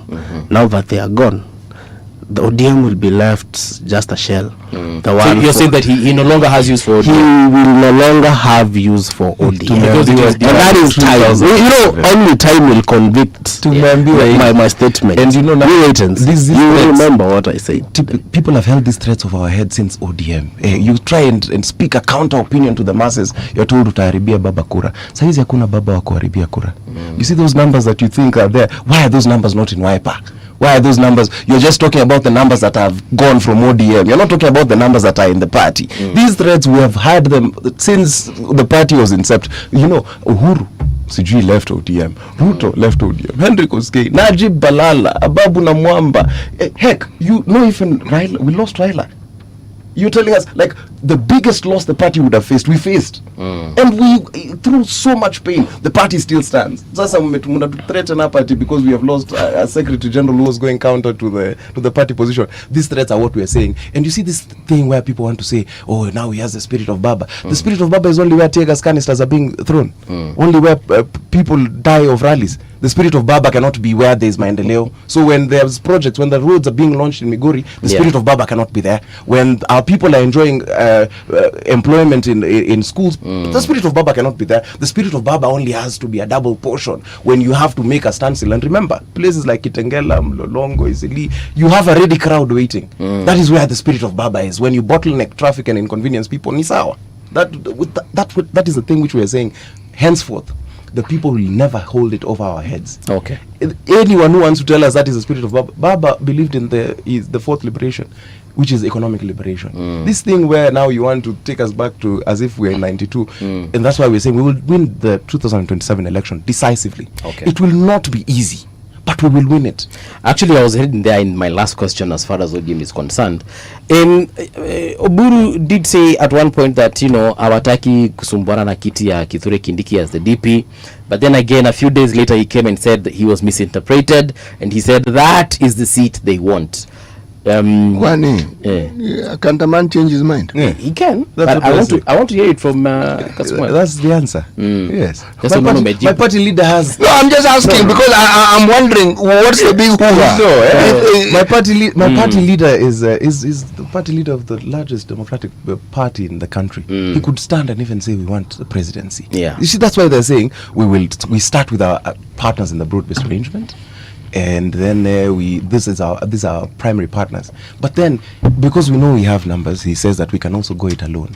But currently, the way it looks like, and even you've had the tenor that there will be two teams: the broad-based team and this other team of the disabled ones. But we're saying that those internal contradictions. We've not asked what these other parties want, and they've made lofty claims. I've never had anyone ask about the position that a certain party like DCP said about Gema controlling Nairobi. I've not had people ask these questions about an MP from a small party stands up and says they want to be president. Those people are not asked. But when the ODM says that we want DP, we're saying we will negotiate, and when the time comes, we're saying that wherever we will be, we'll administer state. That's what we're saying. But all I say is palipo no moshi pakosi moto pakosi moto, and that is the thing. Whatever they say, that is what they will go after. And that one is for sure. And we know, these things, tuache kupeana theatrics, we know what they want. Why is and the thing is, let us, the politics of why, and we know what these people want. It's just like what we were saying that maybe we'll get there. Ni kama tunasema Kasongo anaenda akilaunch Nyota kila mahali. I mean, Nyota has been launched in 5 other countries in Africa, but we are not seeing the hype. I've even gone on YouTube to listen to the news of those states, and I'm not seeing the hype that is there. But whatever Kasongo is doing with the Nyota program is fetching for votes and popularity. So that is the case that is happening here. Hawa wanataka kiti ya DP, and Kindiki should be very, very careful. I'm seeing even some members of parliament saying, ati mutagoja. And let me tell you, there are very interesting times ahead. Come on, can I ask a question? Well, Is there any political party in this country and the leadership who don't want the same things that ODM seems to want? Is there any? Is there any who want something completely different? Yes. ODM wants power. The other political parties, ODM, UDA, that Kenya Kwanza government, they just want power. They don't want to serve the interest of the people. What these other parties want, we just want to change our country. We want to serve the people. We want to, to lead the people with truth and dignity. But we want the power to do that. We want that power. Okay. But these people, they just want power for seniority. And you'll even hear, you will even hear the party leader Gen Z saying, "Sisi tunataka power. Sifuna ajua tunataka power." Power for what? Okay, even that is what they are after. So let us not run theatrics. Let us be honest with each other, because we live in this country. We have seen these people, what they are made of, what their interests are. They don't have interest for the people. Respond to that before I ask another question? Sifuna that he is praising, I need to remind you that he has not accepted any of those offers, despite the fact that the principles of their party, Bwana Kalonzo, Bwana Kinarigiji and whatnot, said that they're entering into talks. He has not decided to enter talks with those people. He had decided to go to court to remain in the Orange Democratic Movement. Yeah. I need to remind you that is because you could go into the because you could go into the because or the whatever. He has analyzed, even him, he has seen amongst all these people. Pale to ODM. But is it I mean, it's within his rights. Exactly. He believes it's unfair how he was ousted. You see, if ODM is such a horrible party and you're so popular, bro, Mimi, when I realized the gimmicks that were going on in this movement, without batting an eyelid, I didn't go to court. I didn't try to say, oh guys, this is what happened. I said, I've realized this is what is happening. There's this political chicanery, the tribalism, the mobilization. I walked away from it. That's why I'm telling you, even if you go out there, you'll realize that within your rights, your best interests which is, you see, is the best, yeah? He's right. But isn't it also Does Sifuna really hate the party, or he just hates what the party is doing with the current government? I mean, if perhaps Dr. Buru had said that, look, at the end of the day, ODM will have its own presidential candidate who is not President William Ruto. We shall have our own, political arrangement as far as 2027 is concerned, and we are not going to be going at it with the president. We're probably going to, still remain in Azimio and just continue with Azimio as it is. I think his only issue, and I could be wrong in this, his only problem is the fact that ODM has decided to, number one, support the current president for re-election next year, and perhaps this whole that's the only thing actually. The whole arrangement between the ODM is supporting president for the re-election. It's okay to have those problems. Who doesn't? It's daily that we could find inconsistencies in the state. We could find inconsistencies in the opposition side as well. But if you were to go by public appearances, the last time Baba was in public at my great granny's funeral, Mama Phoebe CEO, he said that, unasema one time, kila mtu in 2027 we will face the people and tell them this is why we did what we did. Yes. So he didn't say one time. He says that watu wanasema one time nyinyi mnasema nini. It's the people who will decide. So what does that intimate? Because he was not talking to NEC. And I think I usually say that if you want Baba speaking to the public supersedes him speaking to legislators. So if I to go by the last public speech, and then as Secretary General, that's a very influential position. He could have said apana lobby, because that's the thing that we've lost the art of persuasion. And I don't know, we favor debate over deliberation. We have to sit down and say this is a pragmatic side. Woo people over. But if you want to go at it alone because you think you're bigger, then you realize that party processes kick in, and the people who are telling you are bigger, the people who are saying they're deregistering from ODM, the reason why that campaign has not kicked off is they were not in ODM in the first place. Yeah. Yes, you cannot threaten us and you're in Jubilee or you're in Wiper. You want to tell us the future of ODM or DCP for crying out loud. The orange is here to stay. All right.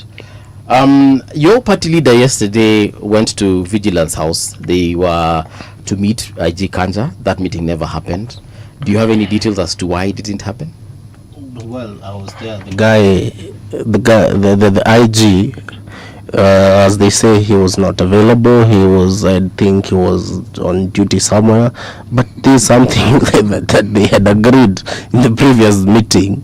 We will meet on the 16th, and now because he had nothing to give, he absconded and he went. And wherever he ran to, because also now this came a day after another, the same in another political meeting. There was attacks from the police, and then it's very sad, and condolences to the family. The guy was just coming from a Kibarua. He met a bullet. It is very sad. These people, why should you use a bullet, to calm the situation? Why should they were not doing any harm to anyone. Just like the ODM had a meeting in Tononoka, just like now Sifuna had a meeting in Kitengela, the Gashagwa DCP leader had a meeting in Roysambu. Where was Ruto on Sunday? I think he was in Addis. He was in Addis. Okay.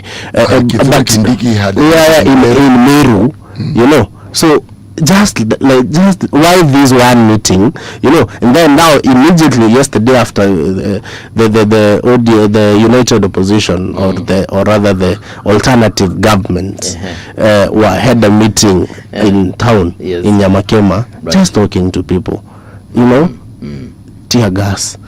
Now those are the questions we want to ask the IG. Who is doing that? Wow. Now give us a report. You are the head of the police. You are the head of the command system. So whenever anything is happening and then the IG is saying, I don't have note on that, then you should resign and go, just like the former IG. So yeah. So he absconded his responsibilities and he went. So what Wiper and the team had was just questions. Yeah, yesterday, not ultimatums like they did with the IBC. Yes, we had ultimatums. We need this to stop. That is one. Number two, we need to bring to book these people who are the police who are causing pain to people. I mean, why do you tear gas people in a church? For heavenly's sake, why? What will that add to the government? And I would like Kasmuel to answer that. Why should that happen? Yeah. You know, why should you? And you want Kasmuel to hold brief for the I just want his opinion. It's a fair question. I was with this guy in Nairobi 2024 maandamano Gen Z. with him. Kwanza tulikuwa hapa nation, tulikuwa sisi wawili, Kwanga pale akiingia nation kama antelope. It's true. We were with him. I was with him in the street. We really did. We did a lot, and that is the democracy we were fighting for. You know, some good piece of decency to happen in this country. Okay. Now, whatever we were fighting for, that is what is happening. Let me tell you, whatever they drain these guys are taking this country is very, very dangerous, and that is why we need it to stop. And that is why the principals had to go and ask Kanja, we need this to stop, and also give ultimatums. We need these guys to be brought to book. We cannot just be having people being tear gassed. People live with injuries. I have a friend of mine who was injured when Gachagua was in Nyeri, Othaya. The guy is still in the house. Mugui kaumia, kagongwa kichwa. Now what are you doing with this person? What are you doing with these persons? Kitengela yesterday on Sunday, people were injured. Now we have one who died. It is not fair. It is not fair at all. What was your question to? I remember it. Yeah. You first of all, we have to agree that there is no place for police brutality in this country. Whether or not support the current government or otherwise, there is no place. And you realize that part of what I'm fighting for consistently has been the compensation of victims of police brutality, as opposed to setting ultimatums and waiting for 2027.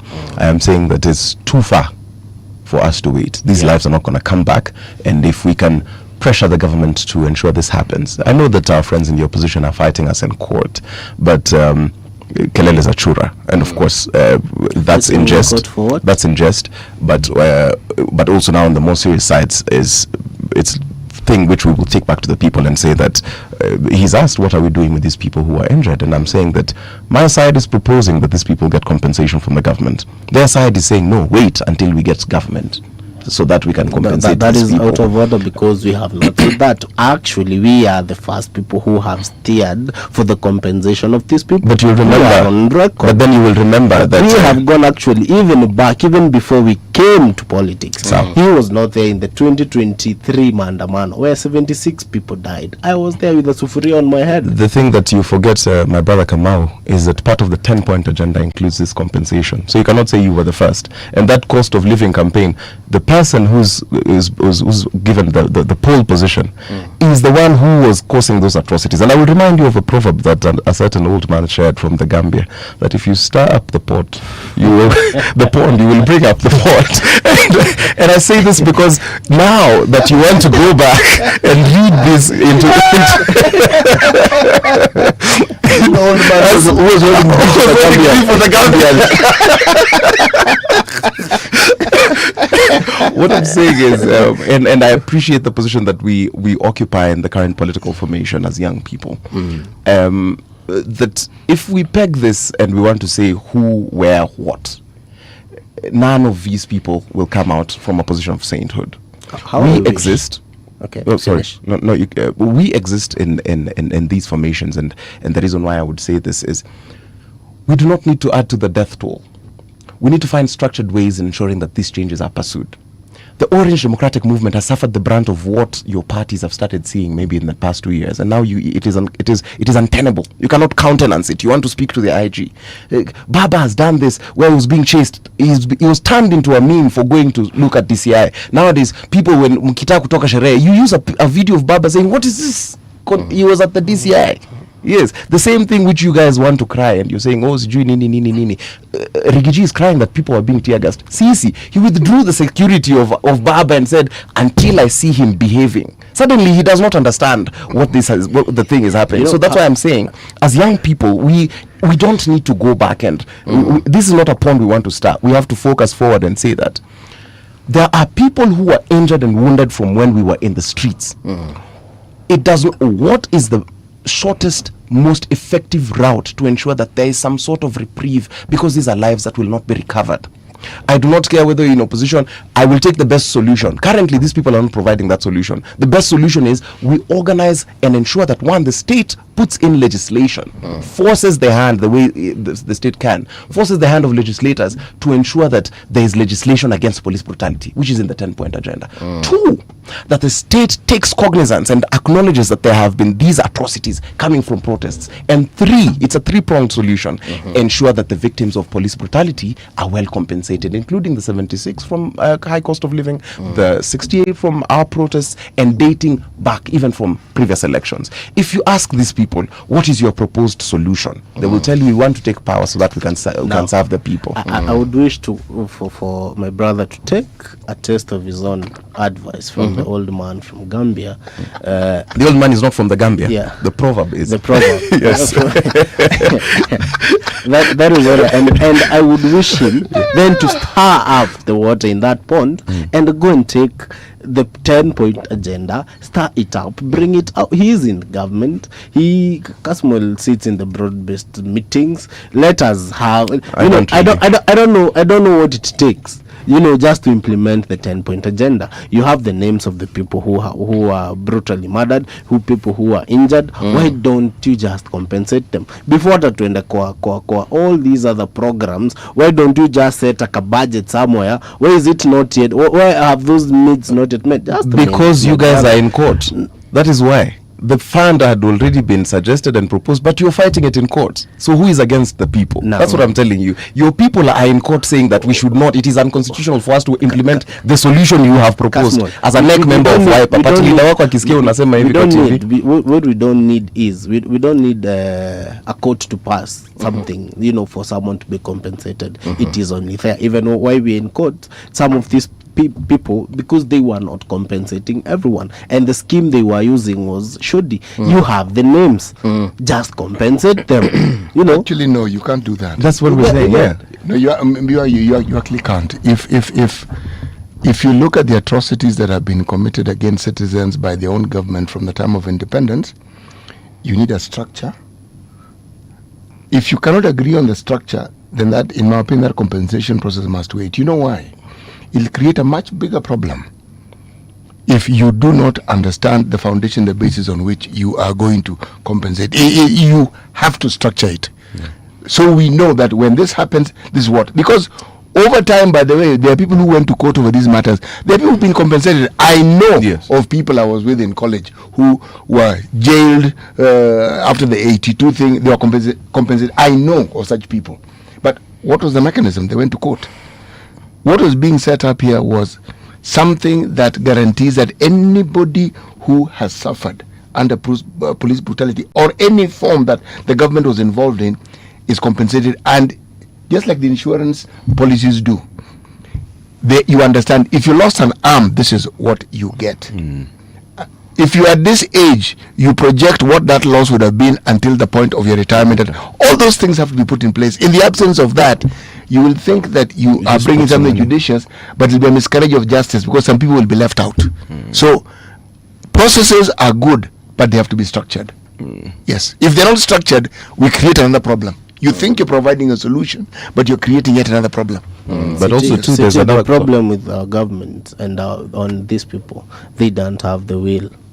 They don't have the willpower, to compensate these people. That is why it takes forever. Until Baba came and, we said we need compensation of the 76 in 2023.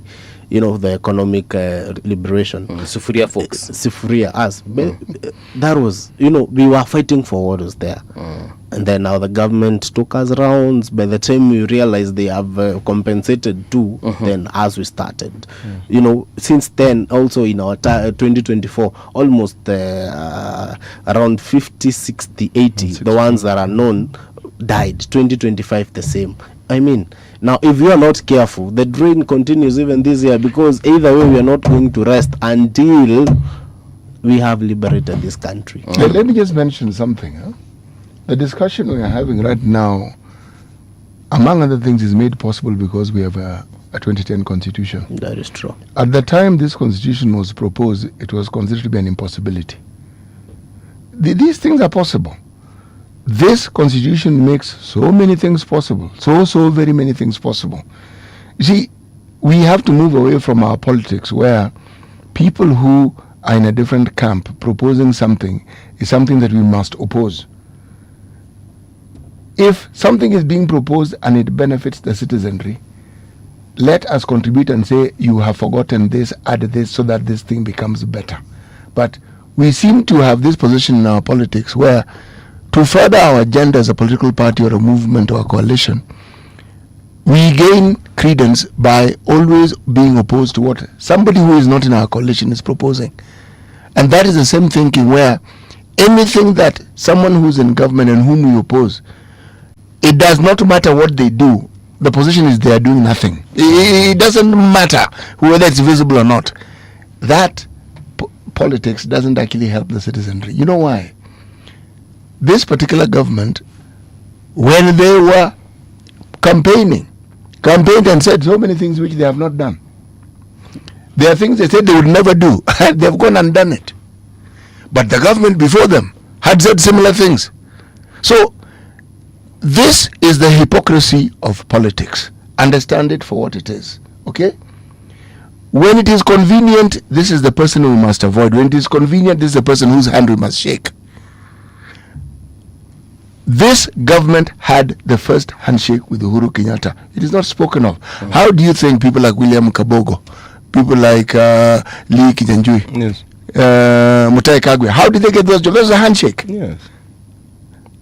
Somebody asked me that there was no 10-point agenda. I said, we don't know the contents of that meeting. Yes.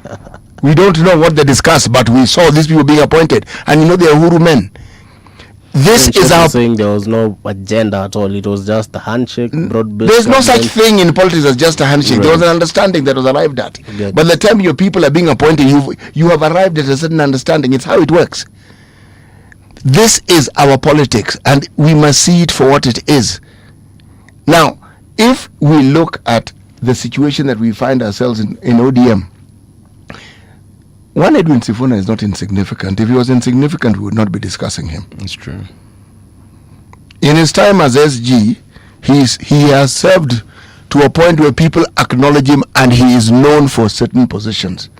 That he has stuck with that position, so be it. But there is nowhere on this planet, nowhere, where there are political parties and someone is seen to go against a certain party position.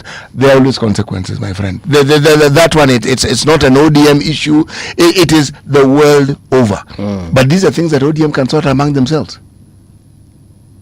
None of the people who are called ODM, B, C, or D have left ODM. They are in ODM.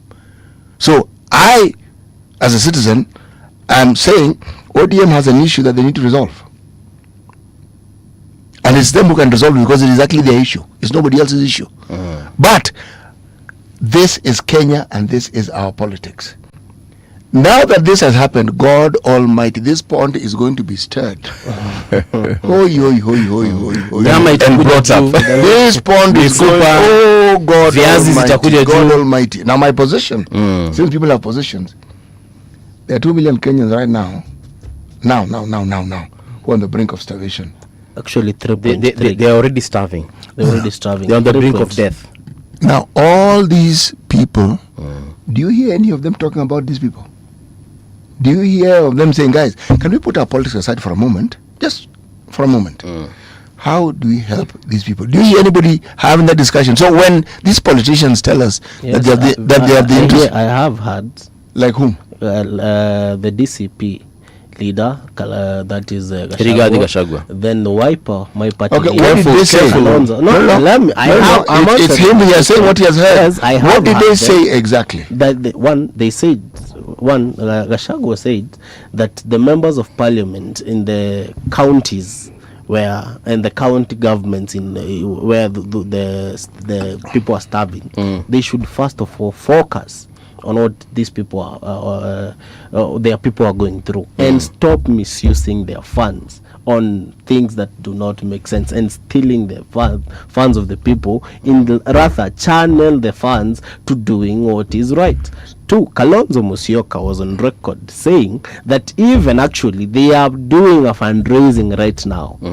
And he said it. And he said that they are going to take food, the donations to these people. He has actually said it. And actually Is he done doing it? Yes, he is doing it. Like over the weekend, he gave people he gave food in Mwingi. And his county, that is in Kitui, he gave people food there. People there are actually receiving food. We are actually doing it. And they are actually doing it out of their own pockets, because they have the heart for the people. We are not the government. Now, rather, other than the government, and I think someone said that we are having a mad president, and he needs to be taken to be checked. To be checked by a psychiatrist. How do you go to Garissa, to Wajir, to give Nyota Fund 22,000 to people whose homes are starving? So nimekupea 22k na kwenu mama yako na watu wenyu wanakufa. Then unaenda kuanzisha biashara gani na hiyo pesa? Actually, it is, you don't ask the people this one. Ask the government. We should hold the government. First of all, we should hold them to account. What are they first doing that to ensure that these people are not starving? I wish he went and launched 3, 4, 5, 10 water pans, boreholes, to give people water. I wish he went and launched places, markets, something. Let them do something. Their focus, their priorities are very much more scattered. That is why I'm saying the president has no heart for the people. He only loves power and what he does with power, but not the development and the growth of this nation. And those are the things we should be starting. My brother Kamau seems to be a Bible-loving man, and so I'll give him a Bible verse. Hosea 4 verse 6 says, "My people perish for the lack of knowledge." I'm paraphrasing, of course.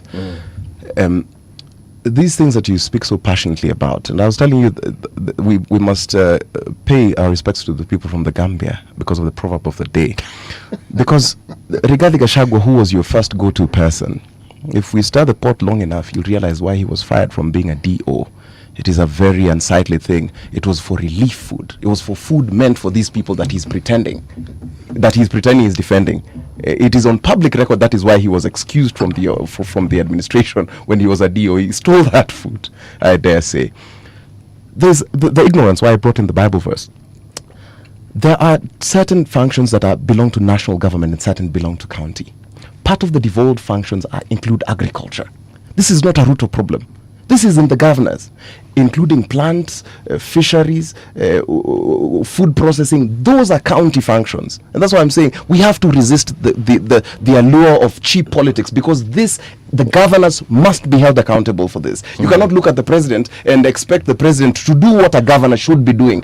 I dare say part of the people who are supporting you are governors from the counties where people are starving. But you want to blame that on the president. You want to say that your party leader has taken food donations. You have done food donations. This weekend I did a food donation. Am I to be held for alleviating drought? No. This is squarely, including the distribution, availing these crops, ensuring fisheries are set up, including abattoirs, slaughterhouses. That is not the function of it's not a presidential function. It is a devolved function. That's why we say let's step back. When we're talking about these lives, we have to agree. The way we agreed on police brutality is wrong. We put politics aside and say, here, let us turn our eyes on these governors and these senators who are walking around with these principles and ensure they do their work. That one I agree. Yes. But the reason I'm pointing at the president, and this is what I'll tell my brother and ask a question. Ukiwa na bibi apate mtoto, whose role is it ya kunyonyesha mtoto? Sisi sote. Wewe una matiti, wewe unaonyesha mtoto, unachunga bibi. Sasa bibi anasema sinyonyeshi, nitatoa apewe in another way. Lakini you know very well that bibi lazima atoe matiti afude mtoto. That is what I'm saying. The president being the paramount head of the state, he has everything in his power to summon all the. We have a constitution. I am not refusing. It is but let me decide that this function will be gone to the president's one word. If the president is really willing to help the people. Just one call. Then let's stop electing all these other people. Just elect the president. So I'll point out to something that happened a couple of years ago when Sonko alifanyiwa hivi, serikali ikapatiwa NMS. Exactly. Clearly, if the national government wants to do something, if the president wants to do something, they can. But we refused it in the 2010 constitution. We said the national government should not do as that. We are speaking we today, cannot be those people who Nairobi document. This document is written in blood. It's a blood covenant. Sakaja, as we are speaking, has delegated some. He has not. But he said that is hearsay. Those functions have not been ceded because there's no title, there's no writing. For you to cede any functions to national government, you have to write. I might not be Sakaja's biggest fan, but here we are mudslinging him. He has not ceded any functions. He has invited partnership with national government, but he has not ceded any county functions. But now inviting partnership is my demonstration here is that it has been done before and it can still be done. Let us go for a referendum so that people we cannot do it. If the only way for that to be done by national government, we go for a referendum, which we have said we don't want to. But we cannot expect that we have given these functions to governors. Then when it is convenient, we want it to be Ruto's problem. It cannot be because it is enshrined in the constitution. Don't defend some aspects too far. We are talking about lives are being lost. These lives, and you know very well. If you say sensationalize, I'm not sensationalizing it, or bringing any emotions. We are talking about life, my brother.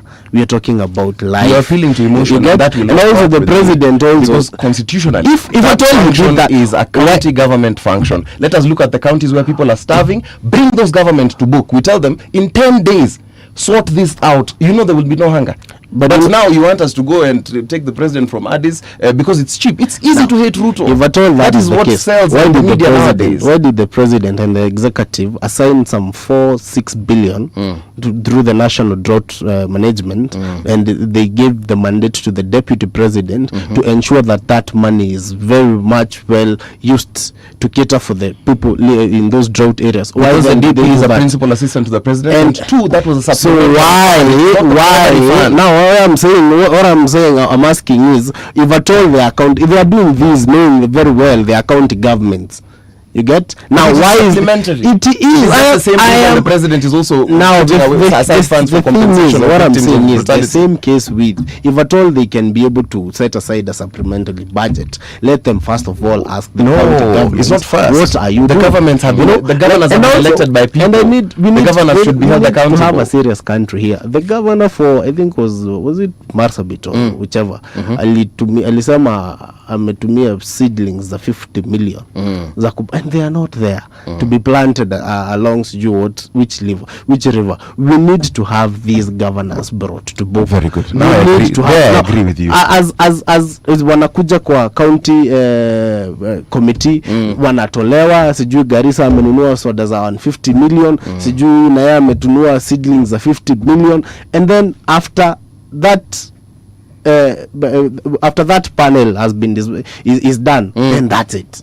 So what normally happens? That's what I would say. We need to bring this to book. Let us not let our hatred for President Ruto cloud our judgment for collective accountability. You might hate Ruto, you might have your feelings, despite me saying that we will be re-elected in 2027, but we have to hold all these people accountable. Okay. Maybe before we finish, I would like Kasmuel to answer one question. We went through a lot.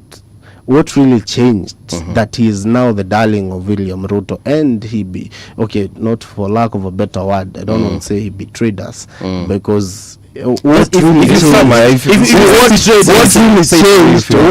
changed that he just I just took a more pragmatic political path. I realized that the people who are on the other side were playing political chicanery. That's why you realize you want to blame like even county functions on. I just said, let's jump and do the right thing. It's unpopular. It's not the time for popular decisions. It's the time for right decisions. I will be remembered for having stood by my country. And even if not in the grand scheme of things, I'm one out of millions.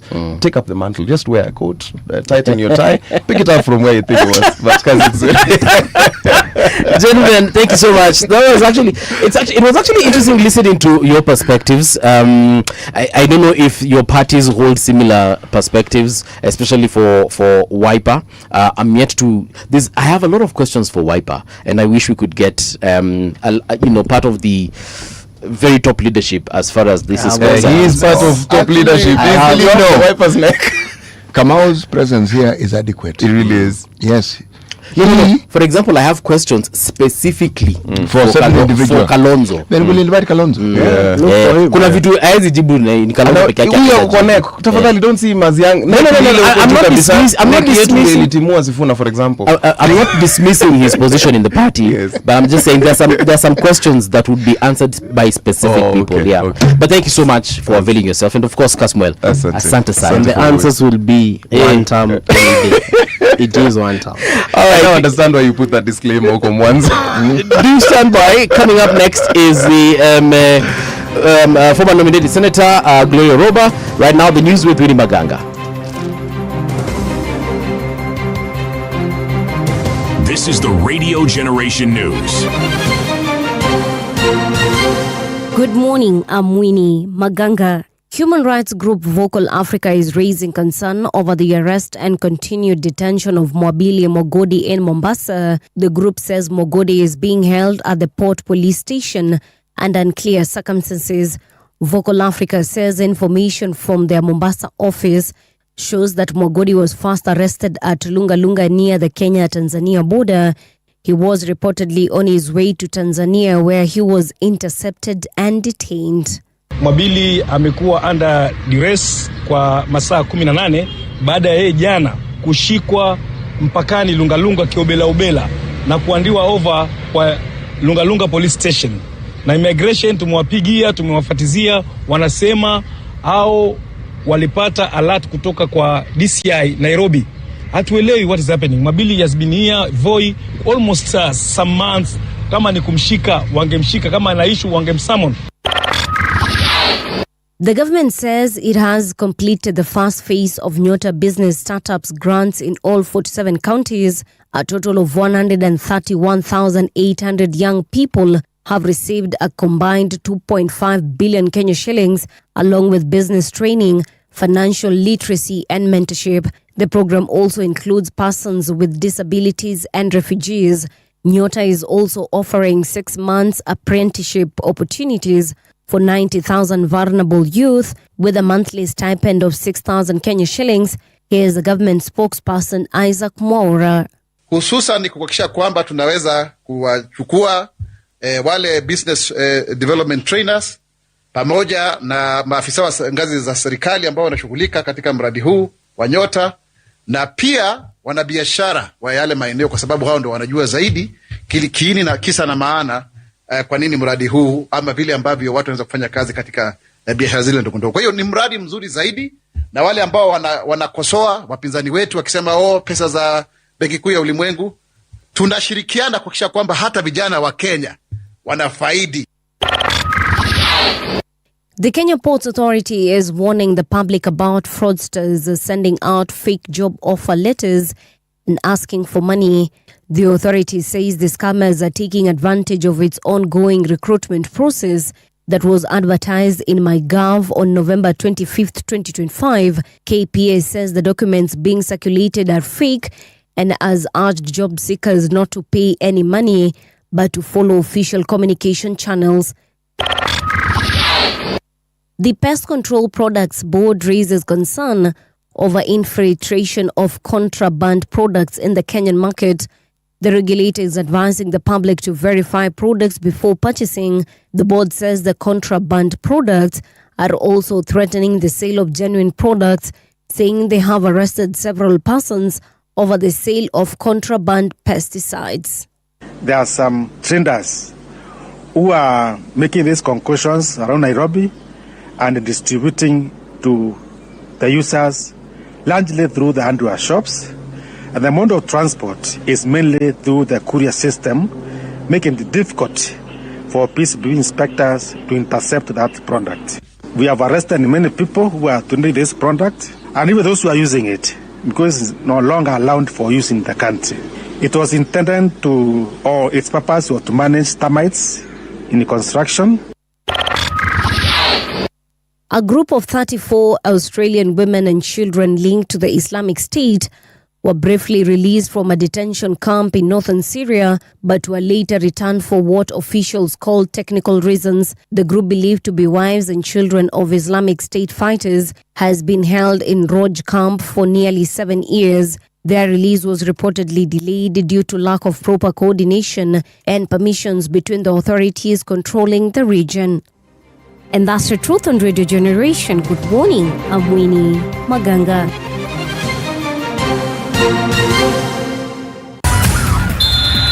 Sports on Radio Generation. Good morning, I'm Samuel Otieno. Lamine Yamal missed a penalty as Barcelona spurned the chance to return to the top of the La Liga, falling to a 2-1 defeat in a fiery Catalan derby against Girona. Hansi Flick's side now trail rivals Real Madrid by 2 points in the title race after substitute Fran Beltran struck in the 86th minute at the Estadio Montilivi to snatch all 3 points and ease relegation fears for the home side. The visitors thought defender Jules Koundé had been fouled in the build-up to the winner, but after a brief video assistant referee check, the goal was given.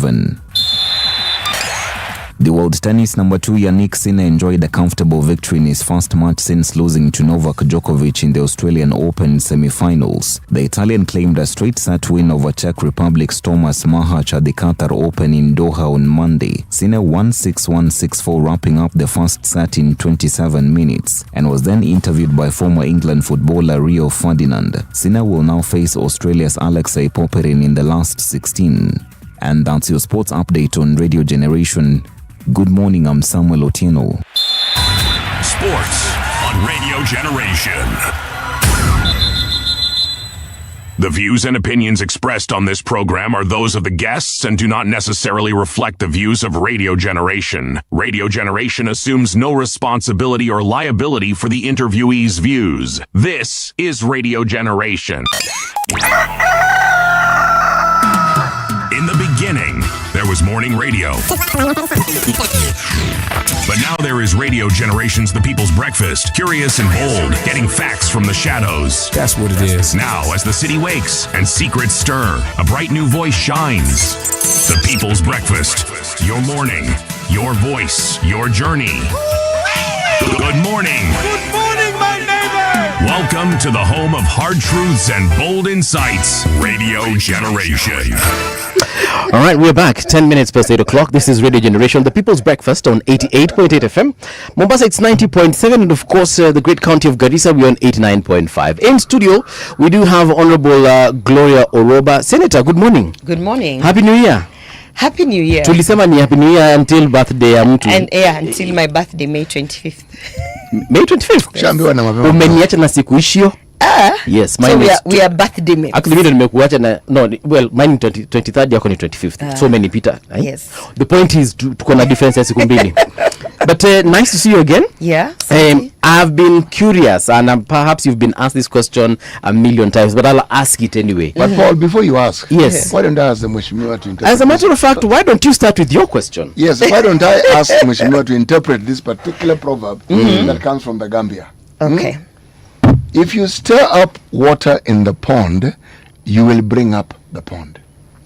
If you stir up water from the pond. In the pond. In the pond. You will bring up the pond. Where?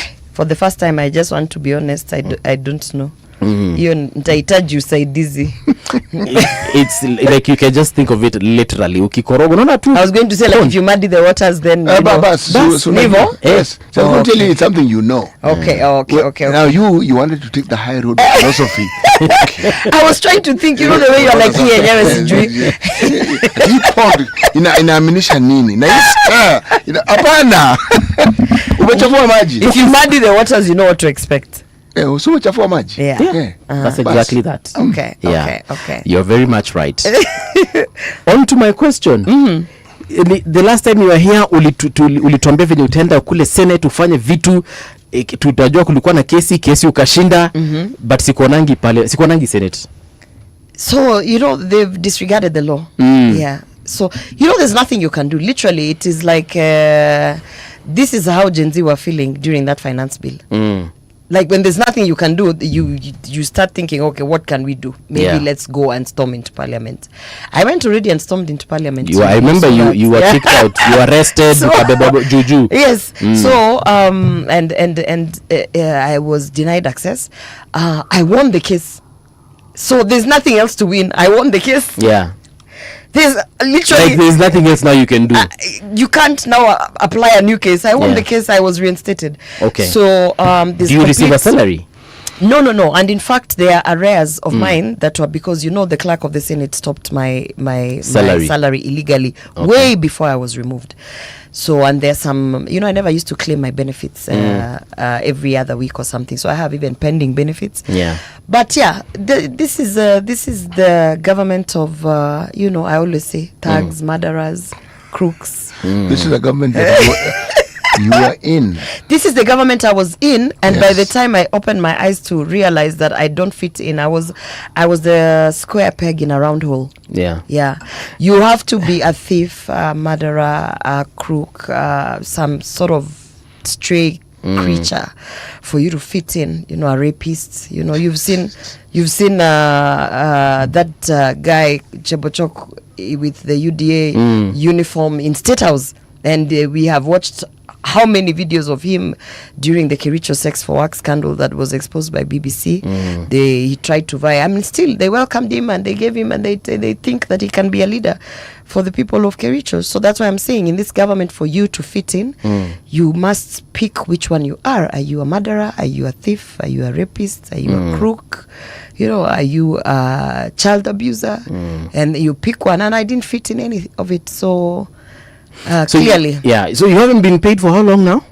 Oh, it's been around, in total, you'd say something like 11 or 12 months, a year. Yeah, a year. Yeah. Mimi unajua ukichelesha mshahara yangu wiki mbili. Hey, we're going to have a problem. God provides. Yeah. Yeah. What? So are you challenging it in what do you challenge? You've won. I challenged it and I won the case. So there's nothing else There's nothing else to challenge.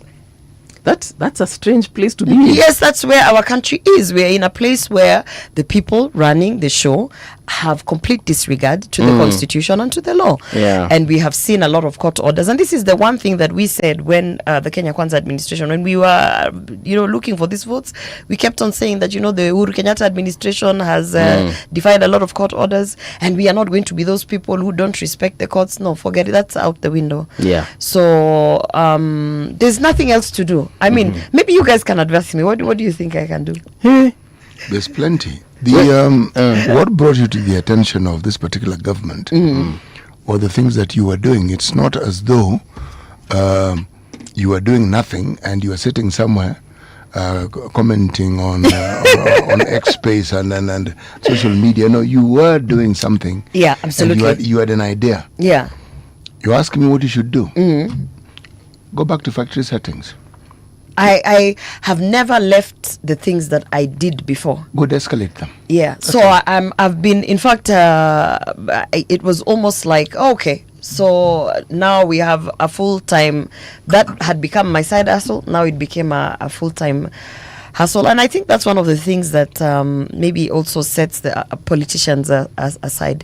There's some politicians who will not have anything to do come 2027 because the only thing they have is these seats that they have. But there are many politicians who are career politicians, and they are also professionals in their space. You were an active citizen before.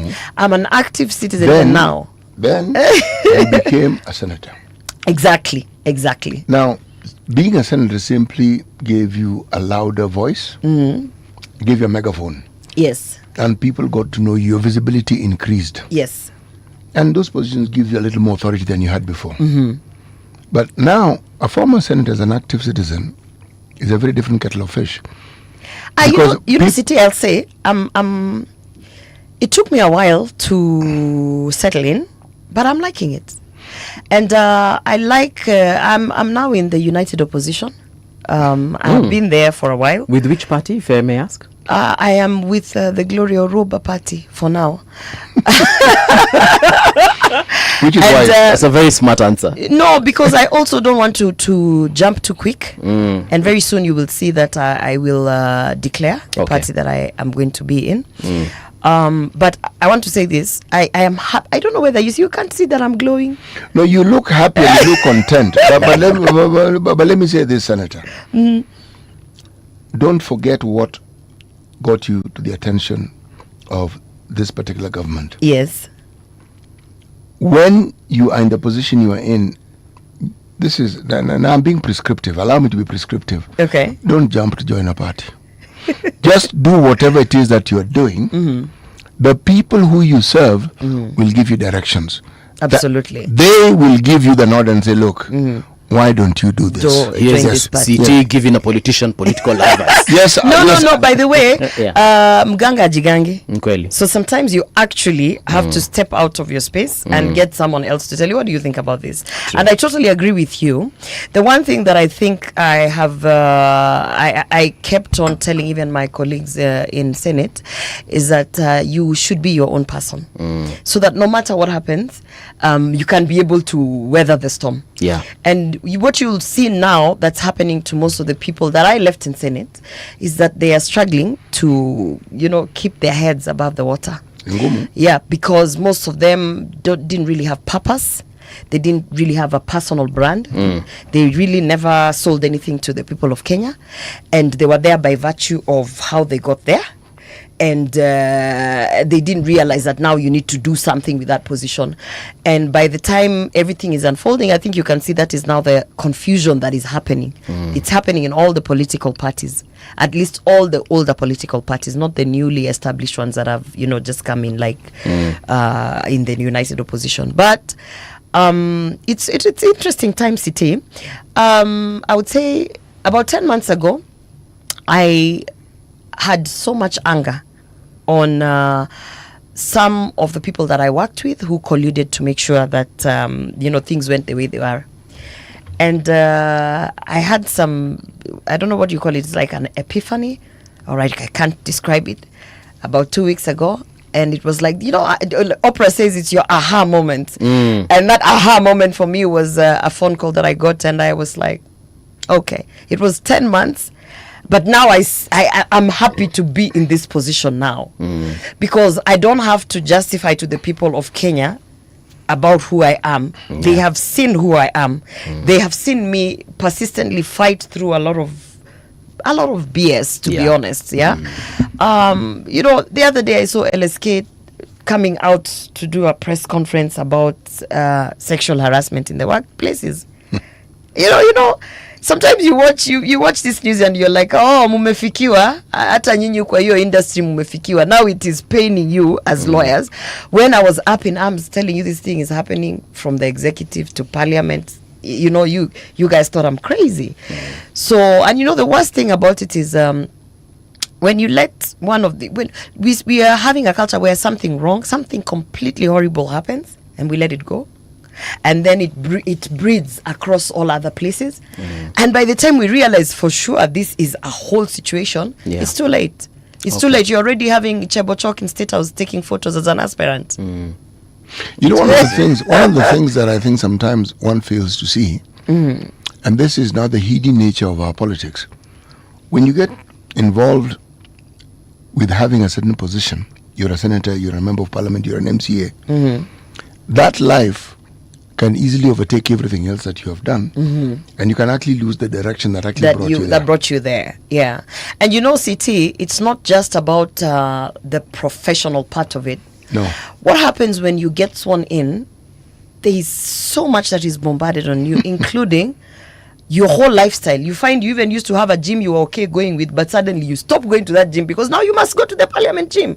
And I used to look at my colleagues, I'm like, you do realize that when the bell rings and it comes to a stop, you won't even remember who you were before you came here. And that's why you see them hanging around together, because they have been forced even in the social setting. This is the only life you can have. And let me tell you something, around between August of every year and every election cycle year and January, there's a hospital there in Lavington. that takes care of a lot of mental illness, including depression, suicide, all sorts of things. Most of your members of parliament are checked in there. It is so bad that between that period, now when I was there, we were being encouraged to contribute in advance for a future medical plan, because it is anticipated that you're going to lose your mind and you will need medical cover. Because you literally, the carpet is taken from under your feet and you don't know who you are anymore. All your friends who you used to hang out with in parliament, in the lounge, in the places that can only be accessed by waheshimiwa, suddenly some of them remained, and you like now you saw that we were being told, is it 56% or something? Yeah, Wetangula said about 56% of current members will make it. Actually, he's being very optimistic. In this parliament, I think a handful from Senate will make it, and literally maybe about a dozen from the National Assembly. Hey, a dozen is a small number. Oh, Kenyans have 12 out of 290. You have seen when people have started defecting. I don't want to mention names, but last week someone posted, and suddenly they've become a very fierce critic of Ruto. And you have seen how Kenyans are they're not outrightly saying, oh yes, come join us, let's sing Kumbaya. They're like, no, we know what you want. You want a seat, and you're not genuine in your actions and in your beliefs, and you really don't stand for anything. It's just the bell has rung. It's transfer. I call it transfer window, transfer season. And so you'll see a lot of people coming out saying, Sasa, I've seen the light and all those things. But I want to appreciate some of the people who have really been, some of the members of parliament and senators who have really been, they've been crucified for standing their ground from the onset. And it's not only myself, for me, they had to remove me so that the other nominated senators get scared and they don't have a voice. You saw they all kept quiet. I mean, what's the name of the one who replaced me? Does anybody know?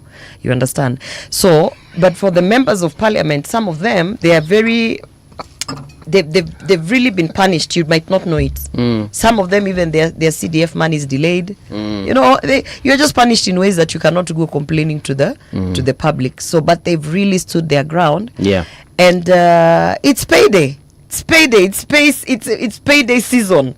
Let's talk about the defections. We are seeing some very bold moves from lots of people. Okay. Yeah. Why are they bold for? Like who? For example, Moha Jichopevu.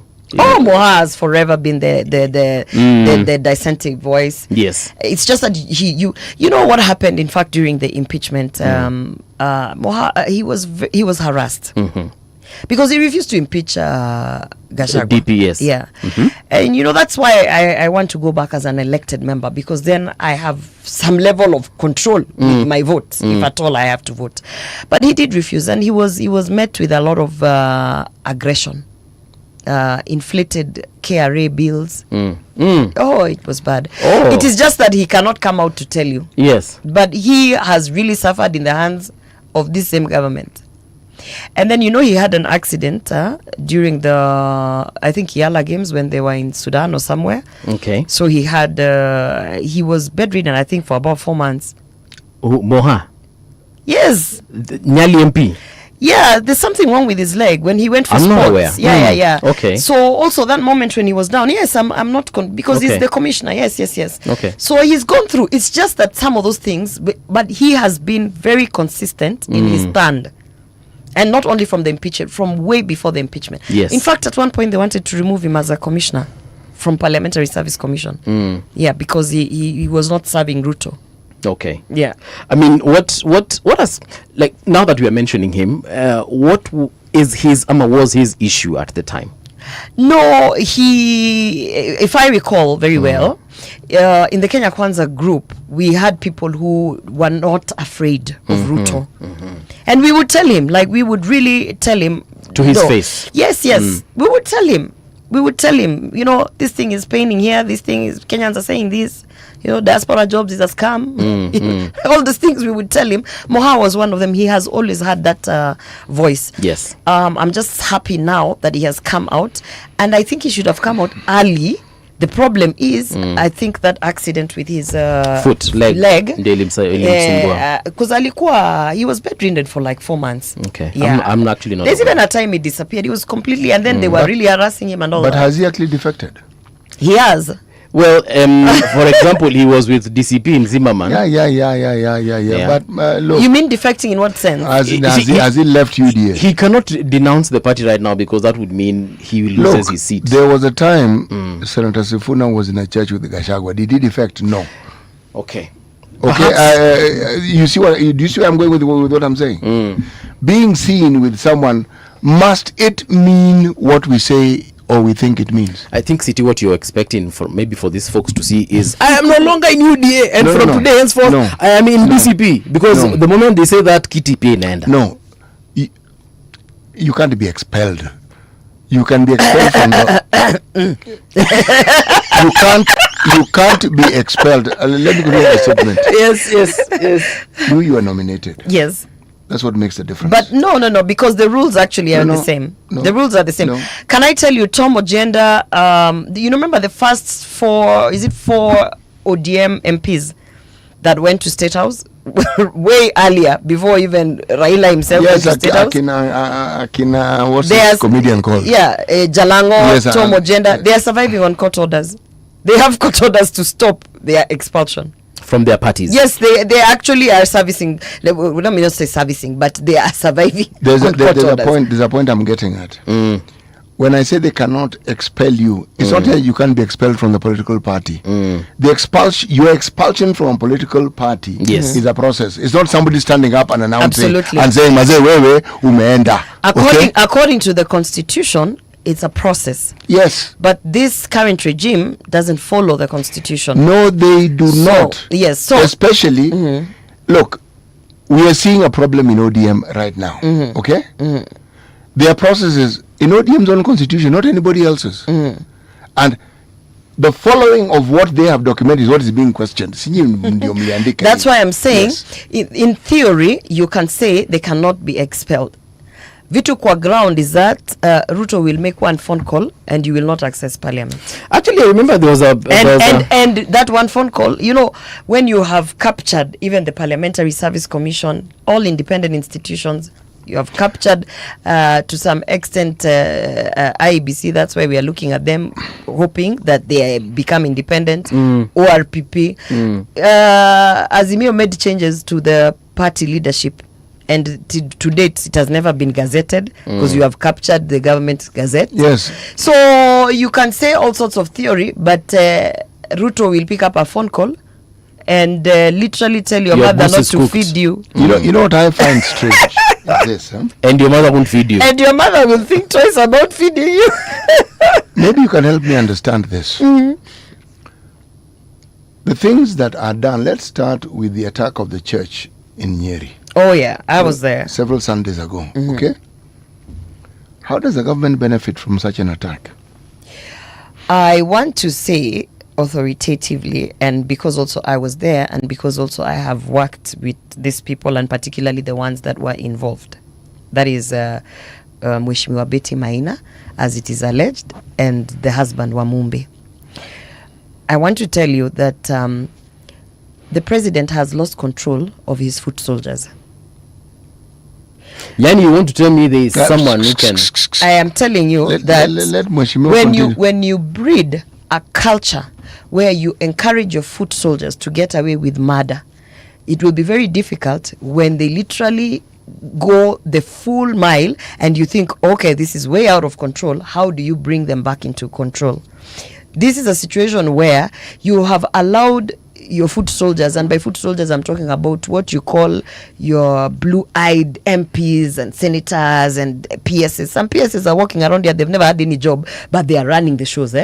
You've allowed them to go rogue, to go against the constitution several times. It's called impunity. And you thought because it works for you, they were working, you clap for them, you say, hey, umefanya vizuri. And he did that for about 2 years. And on the third year, he has no control of those people. So someone sits and realizes that, wait a minute, hawa watu wanasumbua mkubwa wangu, na wameenda kwangu, mimi nitawaonyesha. And because these people have full control. And when I say full control, it is alleged, and I can confirm that by having seen that someone like Betty Maina literally walks into a police station and becomes the OCS of the day. Literally. Yeah, and gives orders. When we had the by-election in Kisii, Osoro tried to do it in Kisii, and we were ready for it. We had prepared. So it was a battle of the people versus Osoro. So we dealt with Osoro.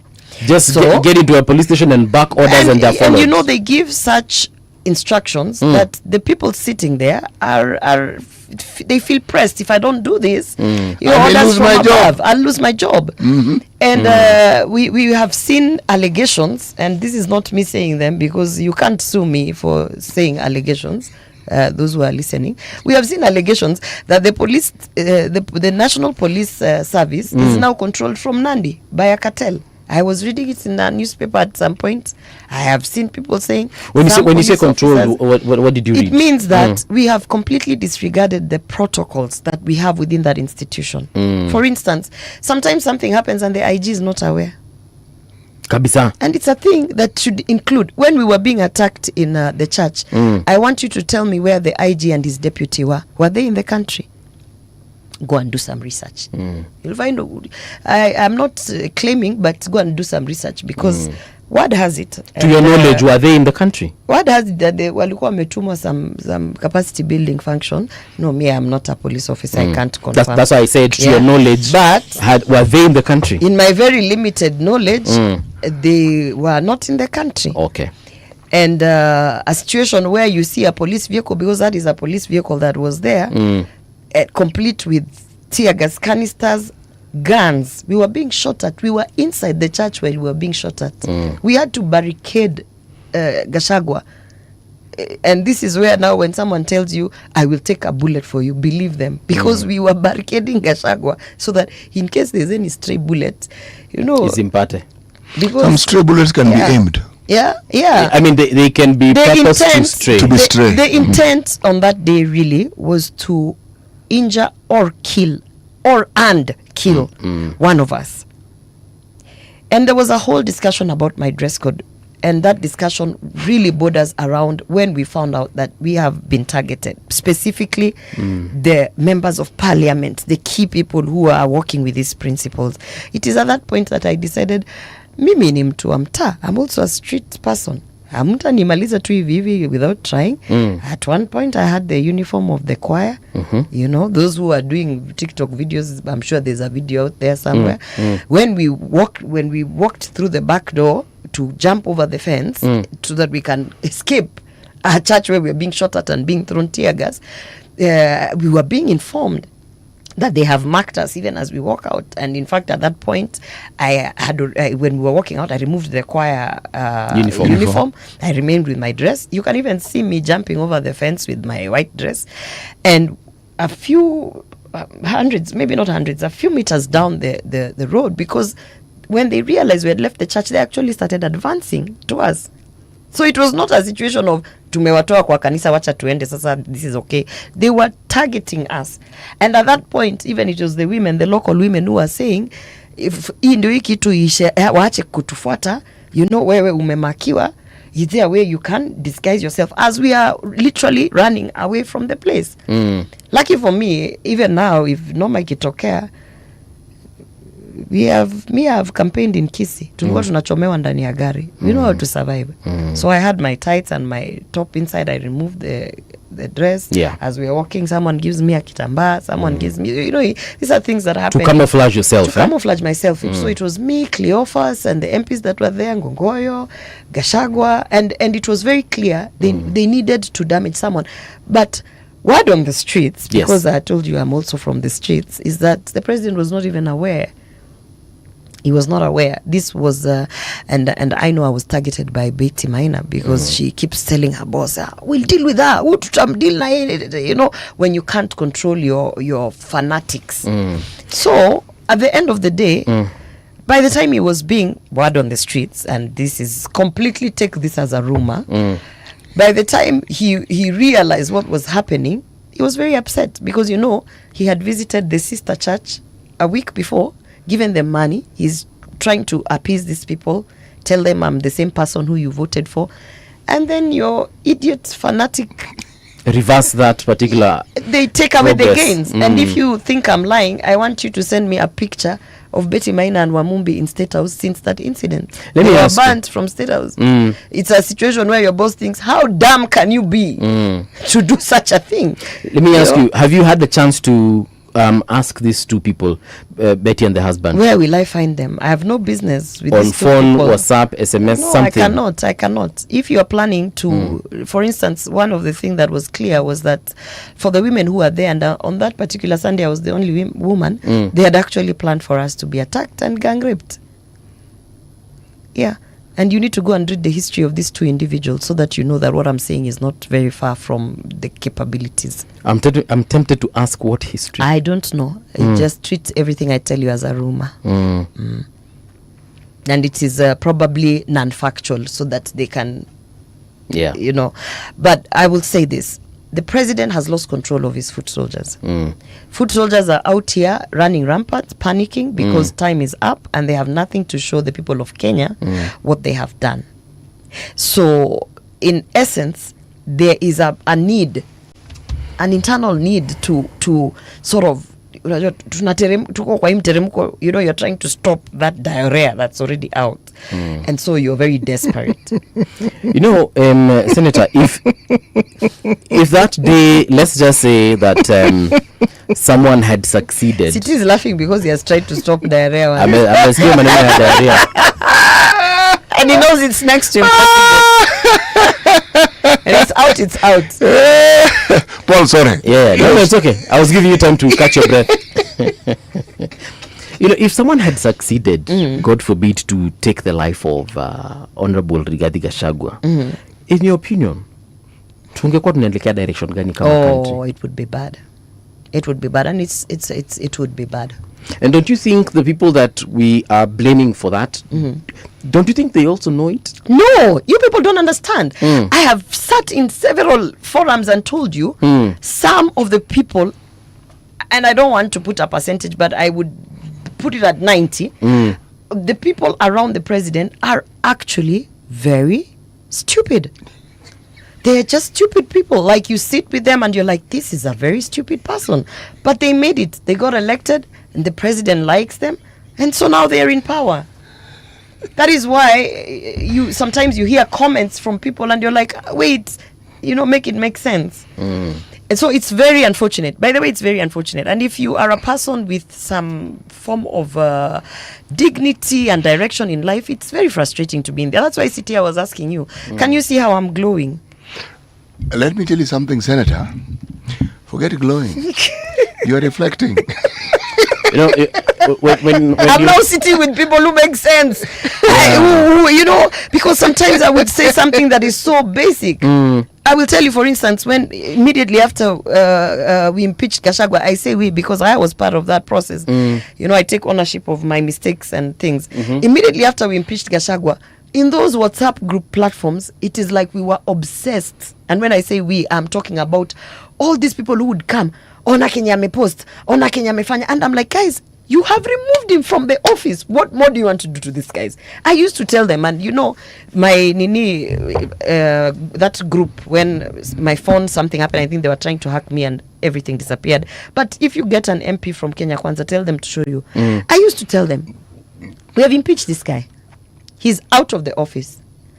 Imagine hata hana allowances. Hata we hana. Why are we still discussing him in our platform? And I used to say, in my opinion, let us focus on working. Do you know how many times I would be bashed by that lady from Lamu? Which one? There are very many ladies from Lamu. The women rep who, I forget her name. Okay. The women rep from Lamu who went to the Matanga in Muranga to talk about two-term and, you know, all hell came loose. That one. You know how many times she bashed me in the group? Saying, oh, you know, you are here for because they have to show their boss that, you know, your boss, BCC to watu wako. And in the end, those are the people advising the president. Those are the people. Imagine someone like Murkomen is sitting down with that lady from Lamu to seek advice. But is Mudhoni Marubu? Yes. Okay. You know, and I would like you to go and find out her level of education. But my thing is, that is where we're in problems. Because sometimes, democracy, how it works, the people will elect who they like. Okay. If who they like is the senator for Embu, the senator for Embu, yes, Mudigi, the people have a right to elect Mudigi. They elected Mudigi. Mudigi cannot do any much legislation. Okay. So even us in Senate, we would sit with Mudigi. Mudigi has been elected. You have to give him his right. Yeah. Unamheshimu kama mheshimiwa. Lazima umheshimu. Lakini inafika mahali mnataka kuongea maneno ya bills na nini, achana na Mudigi please. Wewe fanya kazi. Okay. So in the case of Kenya Kwanza, many people who have no sense of direction in terms of policy, governance and leadership to an extent where we want to go, I hear people are on the way to Singapore, have been elected. Now the president is going to Singapore. He has no choice but to work with these people. And that is the conflict. Actually, he has no choice but to work with the entire country. But no, the country has said, yes, we are not going to Singapore. They're not going to Singapore. He is the one who wants to go to Singapore with his team. Okay. But his team itself does not even understand what going to Singapore is. But Senator, you do want to go to Singapore? I just want to have food on the table. I really just want my family to be okay. You don't want to go to Singapore? Whether it's in Singapore or Dubai. I want to go to Singapore. You want to go to Singapore? But via Norway. Okay. Yes. And you people are so ambitious. You want to go to Singapore via Norway. Hata mtaki kupitia an African country. Enye at least imekuwa na, venye unasema, nyewe Afrika hata tukifika mahali tuko ABD. Nyi mnataka tu muamke muende Singapore. That's the general idea. Si tunajua mahali Singapore iko. Tunajua mahali Norway iko. Na hata kuna Wakenya huko. Hamtaki kwenda Russia? Russia pia huko. Kuna wenye wako huko na wanatuambia siku nzuri. Hamtaki kwenda Russia mkoshua. Wenye wako huko wanatuambia siku nzuri. Yes. Tuko kila mahali sisi wa Kenya. But Senator, the president has a choice. All presidents have a choice. And the point you make has been made in our political history. It started off with the death of J.M. Kariuki. There are many people who claim that the president did not okay that assassination. It was not him who did it. There are those who even claim the Tomboy assassination, the president had nothing to do with it. See, you are right in this sense. Power has a way of evolving and morphing into its own, should we say, unit. When you have presidential power delegated for purposes that suits the immediate need of a leader, it has a tendency of taking off and forming and creating winds and going on its own. Why? Because if the individuals have been empowered by the executive to do certain things, the empowerment becomes real and they actually become powerful. Forget being empowered. And the system recognizes this, so they just fall ground. in line. They quietly fall in line, so that when somebody speaks, they understand that they're speaking at their behest. Now there are those who take advantage of this.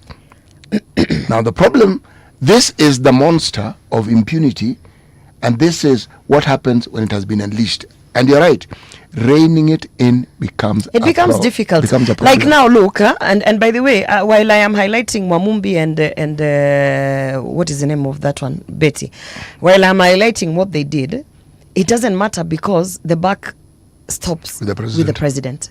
Until today, there has not been any arrest of the officers who are involved. Until today, aside from Wamumbi and the wife being banned from State House, there has not been any repercussions taken against them. Because the president doesn't imagine that there should be law and order in this country, and the disintegration of law and order does not start like at next week Thursday we will start being rogue. It just disintegrates slowly but surely. It actually moves very organically. Yes. And you see, like now, it doesn't matter if you go to court. In fact, I saw when Sifuna said he's going to court, in the comment section of everywhere in the media, they kept on saying even Orwoba has court orders. And so what? Actually, they are wrong. Actually, the so what brigade are wrong. No, but you see, when the attitude creeps in to the masses, it then becomes a situation of, you know what, even me, I can come to your house and take your things, and so what? Ni ile impunity umekuanga ukisema. It's bread, and it's not bread overnight. Okay, let me give you an example of why I'm making the statements I am making. Within the ODM party, the party that has had the command of the direction politics takes in Luo Nyanza, where I come from, a lot of it, if not its entirety, centered on Raila Odinga.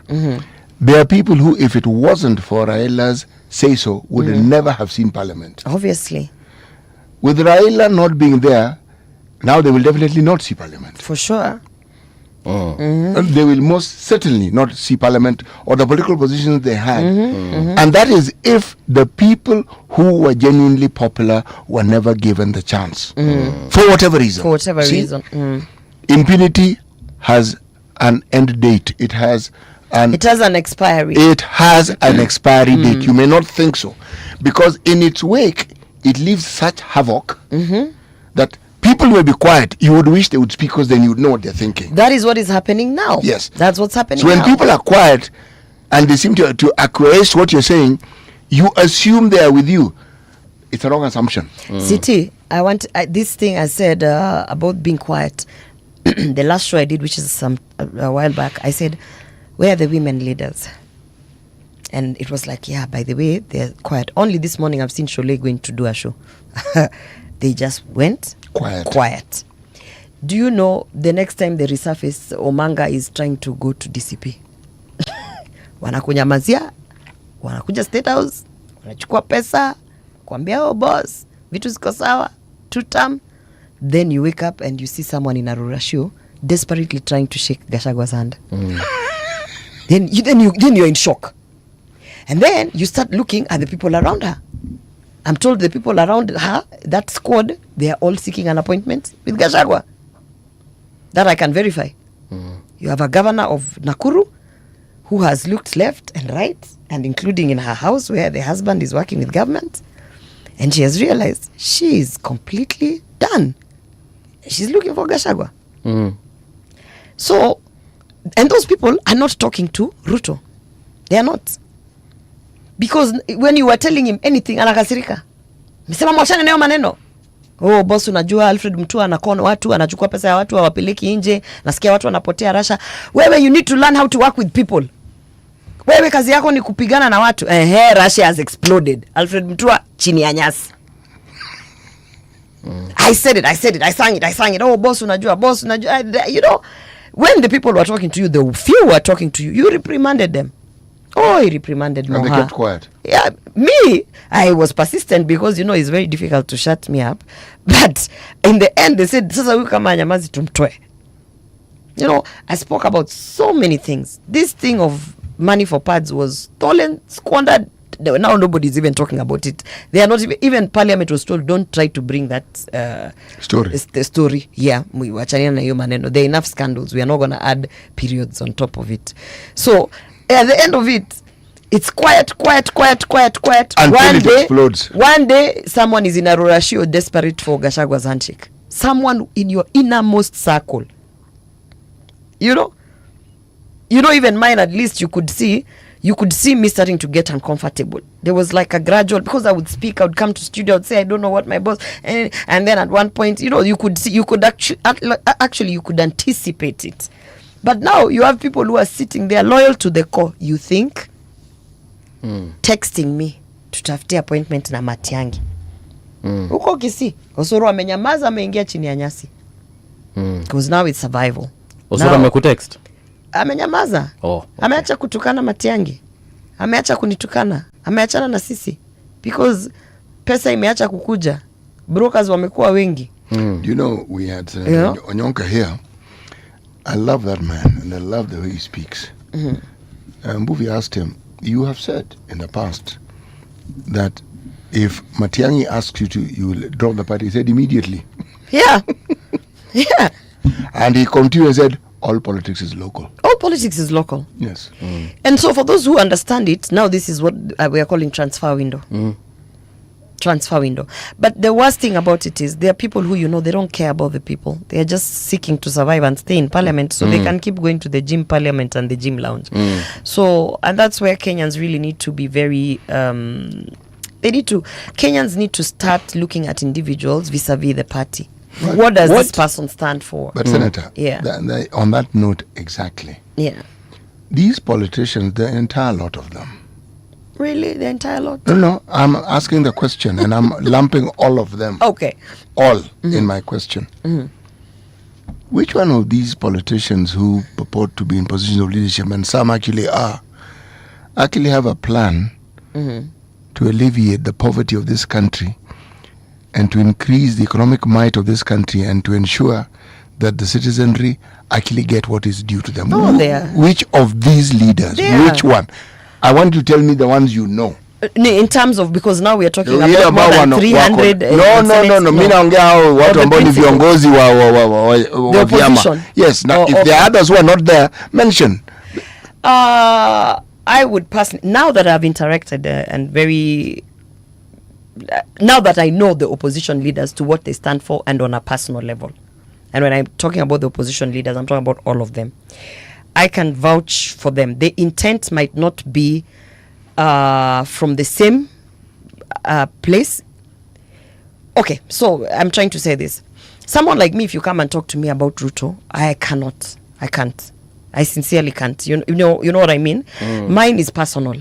Mine is, I have seen how he has allowed Kenyans to die. Some of those Kenyans I knew. You understand? So mine might come, you might call it a place of vengeance, but the end goal is, this guy cannot be put anywhere near power. He needs to be removed because it's the reason, you know, our Linda Mama was gone. My where I'm coming from is a different place, but where I'm going with it is the same place, that we must change the country. You see what I mean? Now, that's the only difference. You'll find Martha Karua, where she's coming from, with why she wants to change the country, is different from, for instance, where Matiang'i is coming from. Because all of us, politicians, all of us, including MPs and whatever, we have different experiences with the country's leadership. And there's a time I told people, this united opposition thing is just the same. It's like moving from, people are saying it's moving from one Ruto to another Ruto. And I told them, no, if you really dissect why you should stand with the united opposition, it's because all those principles have worked with Ruto in some capacity. So they are not telling you some theory. They are not, it is not like Wajakoya coming to tell you about Ruto. You know, every single united opposition principle has worked directly with Ruto, either in parliament, in cabinet, in the executive, to some level. And every time I say that the reason why Gachagua comes out more passionately is because he's the only one that worked with Ruto when Ruto was the president. So he has seen Ruto in power. Whereas someone like Matiang'i has seen Ruto in power as a deputy. You understand? So when you see the different reactions from the opposition, you have to ask yourself, why is Eugene Wamalwa approaching this issue from this place? Then you look at the context of Eugene Wamalwa and how he has worked with Ruto. That's why he probably understands Ruto can't even run a ministry or whatever, because his interaction with him at that point was on that level. You see? So for me, I feel like it is the perfect mix of individuals who understand the problems of this country, first of all, from a point of the actual problems, but also from a point of the central thing, which is the leadership is non-existent, and they understand who the leader is. But when they speak, I don't get the impression they have a comprehensive understanding of the problems that Kenyans have, because when they speak, give me an example. Don't say when they. You have to. Oh say no, when. I'm actually theying them. I'm actually putting them all in the same box. Their politics centers on the things this government has done and what Ruto has done wrong. It's not on what they think ought to be done, which is better. No, it is. Yes, it is. I think you're being very unfair to them. Okay, tell me which of these Matiang'i leaders has been in so many setups and forums. Mpigie mzee debe vizuri kwa sababu I will come back. No, I mean, not a kumpigia debe. Siti, if you are handsome, I'll say you are handsome. Hiyo si kupigia mtu debe, is a fact. Sasa acha kunipaka is a fact. So but so she has not said your answer. I am trying to say I'm stating facts. Yes. And when you're stating facts, si kupigia mtu debe. For instance, when Matiang'i speaks of the things that he intends to do if given this country, he's not speaking from a point of hawa watu wameweka sha tutarudisha NHIF. He's also speaking from a point of what he did. Because Matiang'i, of all people, at the time when he was in office as a, let me say, super CS, he had a lot of influence in most of the things that were happening to some extent. And we saw how he actually used that influence to the positive on education and all these things that you want to talk about. But you can't say that they only talk about what Ruto has done. Martha Karua has spoken about judicial, let me say, the cleansing of the judicial system. She has spoken about the constitution. You know, when Martha started and she was the Minister of Justice, when I knew her, not when she started, when I started knowing who Martha Karua is, was when she made, we don't even have that ministry now. She took a ministry and made it something that people could not imagine. It was a very powerful ministry, and it was ensuring that the constitution was, you know, it literally highlighted the need of constitutionalism. It was Ministry of Justice and Constitutional Affairs. Yeah, and you can't wash away what Martha brings to the table, and she speaks about these reforms that need to be done, the independence of institutions from her point of perspective. And not only, let's not limit her to the law, she also speaks about what is our role within the East African community. Look at what is happening. Yala people are not even being paid. That's how bad we have participated as a country, Kenya. That's how bad we as Kenya have participated, to an extent that a regional body that had so much sense and was uniting East Africa is actually, we are watching the disintegration and the breakdown of that body. Who's not been paid again? Yeah, have not been paid. I saw for about have we made our contribution? It's not only about contributions, it's also about the influence we have in terms of the seats we hold, even in the AU. But kama kuna pesa, let me give you an example. When Tanzania was having the problem, which they are still having, by the way, election problem. Yeah, when Tanzania was having the problem in their country, you know, the African Union did not even come out. And when I say African Union, we are strongly part of it. We are actually the big boys in that African Union. Did not even come out to utter anything. In 2007, 2008, when we had the post-election violence, by the way, I wasn't that young, but I was young. You know, it took the chair of AU, who at that time is the former president of Ghana, John Kufuor. It took him, and he actually was like, what is happening in this country? We have a responsibility to make sure, as Africa, we stop all these possible civil wars in these countries. So it was actually a combination of what he stands for, you understand, as a person, his principles, his objective with African Union, and the office that he held, which is the chair of African Union, for him to intervene. Now, when all these other things are happening, you ask yourself, our role as Kenya, and by the way, our president even sits as a climate, whatever, that's chair of nini, hizo vitu zenye anafanyanga huko. You ask yourselves, like, the role as a country that we have, to even just close our eyes and say we are not going to speak up about the injustices that are happening just next door. That is not because as a country we have chosen, it is because our leader, William Ruto, doesn't see anything wrong with it. So that's why I'm saying these other leaders, sitting back to your question, yes, you can't just put them in a blanket and say they're only talking about Shah and Ruto and they don't have content. Senator, I think you're not listening. I think you need to start listening. And even Gachagua, who most professors and learned people who have masters, PhDs and all these high level things disregard because they think maybe he's crass or his village or all these things that you have. If you listen to him, he's the one that brought up the issues of Northeastern, and suddenly the spotlight was on how Northeastern is being mismanaged. You're right. Now, I want us to take a short break. We were to host Honorable Salasya in this particular hour, but he has missed his flight. So I'd like to borrow you for the next hour, if you don't Yes, mind. please, because I want to talk more about this African Union thing. All right. So we're taking that short break. When we return, of course, Honorable Gloria Orwoba is still with us. And I have so many questions that I want to ask you about that united opposition. So jitayarishe kwa hayo na mengine mengi.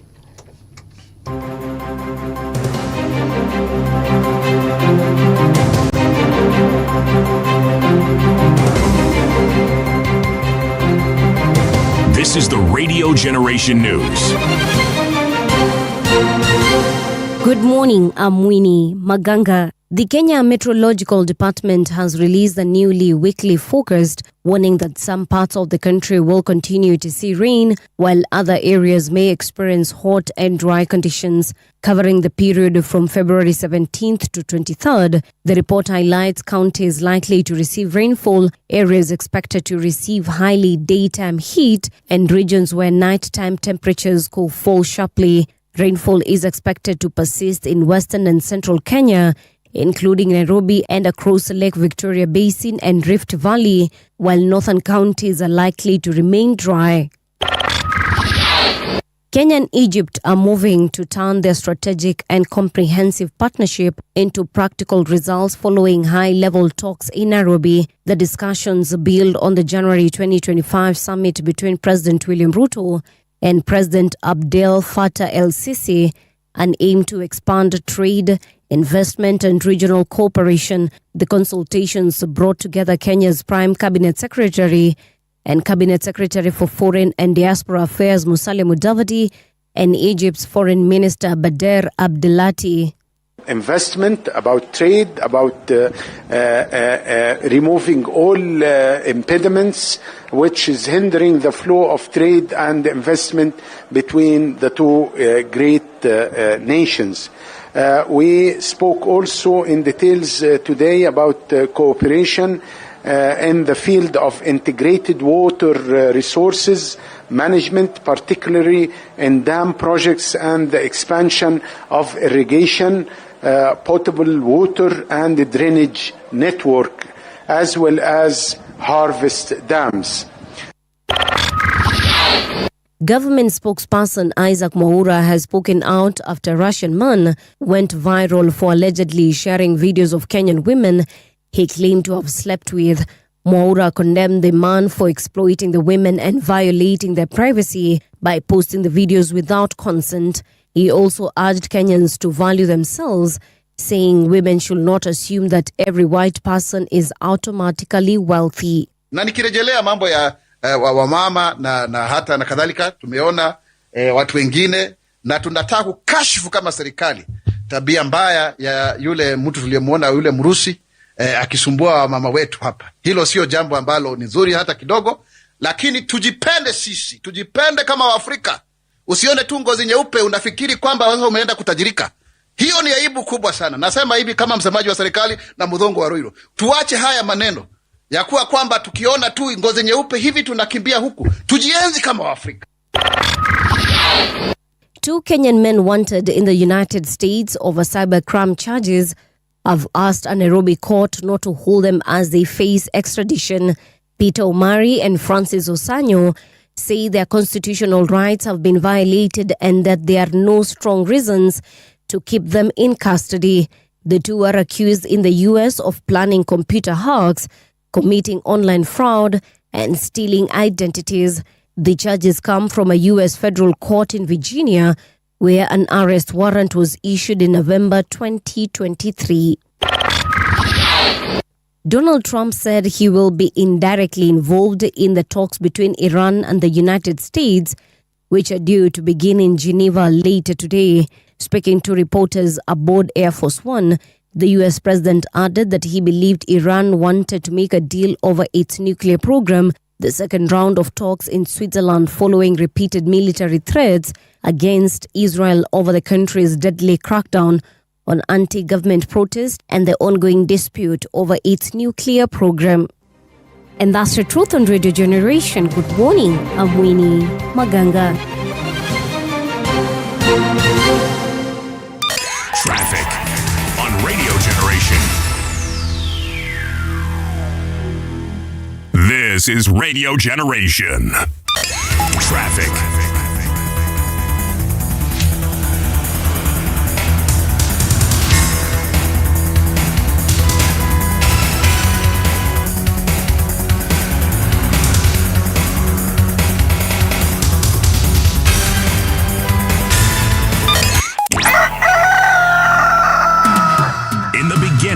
There was more morning radio.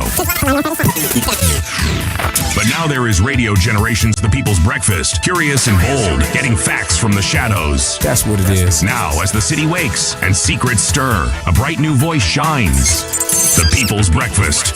Your morning, your voice, your journey. Good morning. Good morning, my neighbor. Welcome to the home of hard truths and bold insights. Radio Generation. Welcome back. This is Radio Generation, and the time right now is 7 minutes past 9 o'clock. We are with Senator Orwoba in the studio, and like I said earlier on, we were to host Mumia's East MP, that is Peter Salasya. Unfortunately, he has missed his flight because of the ongoing strike here at Watu airport. So hopefully we shall be able to host him at a different date when it's convenient. But Senator, once again, karibu sana, and thank you for being gracious enough to stick around. Now, one of the issues I had, yes, sir. Where we left off, we're talking about the former president of Ghana. Yes. And his role in the AU. Yes, we were. Na hiyo ndio ulize swali. Sawa. Yes. Tafadhali.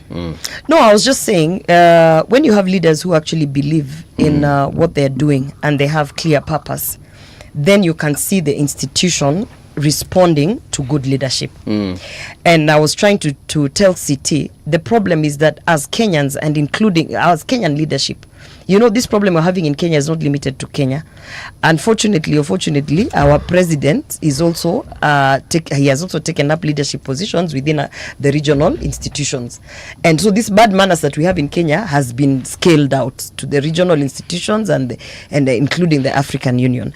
And that's the reason why we were unable to strongly stand up for our brothers and sisters in Tanzania, because the African Union has literally been watered down to just an institution of rubber stamping. You know, we had with no authority. That is why you're seeing most of these African countries, when they have internal conflicts, they are so quick to go to the International Criminal Court because they have given up in the African Union to some extent, so to speak. So, and I was saying, we have a role as Kenya. It is also our fault. Our president has also put us in this mess, because we, as the big brother of East Africa to begin with, should be helping to solve whatever problem we have, for instance, in the East African Legislative Assembly, which is completely big, disintegrating, and I don't even think in the next 5 years it will exist. So, and that's what I was trying to say. When you have bad leadership, so let me summarize it this way. In 2007 and 2008, when we had the post-election violence, had it not been for what the chair of the African Union at that time was John Kifo was standing for, and his principles, and you know, the leadership that he exhibited, our country would have completely disintegrated. In fact, today we would be an equivalent of DRC. We would be all trying to get passports for South Africa so we can flee the country, because it took one man at that time to say something is happening in a country in Africa. I am the chair of the African Union and I have to step in. And you know, he could have also sat back the way we have seen the African Union chair sitting back during Tanzania. You know, we are seeing African Union pretending that they don't understand the turmoil that what Kenya is going through in terms of, you know, you have to start listening to the people. People are telling you IBC must be independent. When it starts appearing like it is working for the executive, you know, it is just a recipe of what is, you know, yet to come. So I feel like we have, unfortunately, and I have participated in it, so that one I have to also take some form of responsibility, that I feel like as much as we think that the problems that we have now by having a bad leader or bad leadership, bad MPs. By the way, even our members of parliament, some of them are also seconded to the Pan-African Parliament. So, and I can tell you, some of them have really bad manners and they have taken the bad manners there. So we really have to call ourselves in order. We have to call ourselves to order and tell ourselves, these bad manners that we are encouraging and brewing and thinking that we get away with it because we are in Kenya and we run the show, we have actually scaled it up to the region, and it is becoming a problem even to the African continent. Whereas other countries are planning on how to go to space and Mars and create cities there and start a whole, you know, lifestyle there. We are having a president who is telling us about Singapore and he cannot fix the healthcare system. Kids are home. Basic things, just the way I have asked you, do you want to go to Singapore? You've said you just want to pay your bills. You don't even know how Singapore is. So and we are standing on podiums as leaders and encouraging it and telling him, Your Excellency, sisi tunataka utupeleke Singapore. Are you mad? Your Excellency, as you stand there and tell us you're taking us to Singapore, leo my relatives are sending me SMSs telling me niwachangie mtoto wao anaenda hospitali. So, to one extent, we are the problem also. But first of all, in ile kitu, when you have a cancer, the thing, it's literally, there's an option of chop off that arm before it spreads. And this arm is William Ruto. It's a bad cancer. Beyond stage 4. He has scaled it up. Look at what he's doing with the climate space. It is bad. The other day, that company, it's called Coco, shut down because we want to, the executive wants to have a stake in every single business. Every single business, there is someone's finger there trying to make money. That we were okay with saying we are not going to give these people licenses to continue with this business that is actually employing, was it over 200 or was it 600? So we'd rather shut it down, tutaanza tena, wacha watoko waende. That's how stupid we have become. But also it's because we as Kenyans from the ward level are electing stupid people. Then we go to the constituency level, you elect people who you know very well, this person doesn't even care about you or about your well-being. But you know what? Tumeambiwa, tufanye, tufuate. We are doing that. So for me, and I know most politicians hate it when I say this, but I'm telling people, look at Gloria Orwoba. What does she stand for? And if you can't find something that she stands for, leave her alone. But if you look at her and you say, huyu hata tangu tuanze uko youth policy analyst, she has fought for the rights of women. I have fought for the rights of women and girls in this country. I continue to fight. It's a passion that I have. Yes. But there are people who you ask them, now they are trying to decamp, come this way and that way. Ask them, huyu anasimamia nini? Saizi akiulizwa tu wachana na hii kiti, what do you like to do? What is your passion? You cannot even point to their passion. And that is how this country was saved. It was saved because of the passion, the integrity, and the dignity of the chair of African Union 207-208, yes, who used his office to do the right thing. So we need to put people in offices so that we can have office holders who want to do the right thing. Have we seen some, apart from I just mentioned Mohaji Jopevu, but do we know of individuals who've left UDA and it is very visible out there that have decided that they're going to take a different route because of what the Kenya Kwanza government, according to them, stands for? I honestly cannot give you a proper answer on that because, quite frankly, when I mentally left UDA, when I realized you these people, blocked yourself. No, I just also my resilience is turnaround time is high. Me, when I break up with you, I break up with you. Okay. By the time unafikiria unaniletea flowers, my friend, I moved on.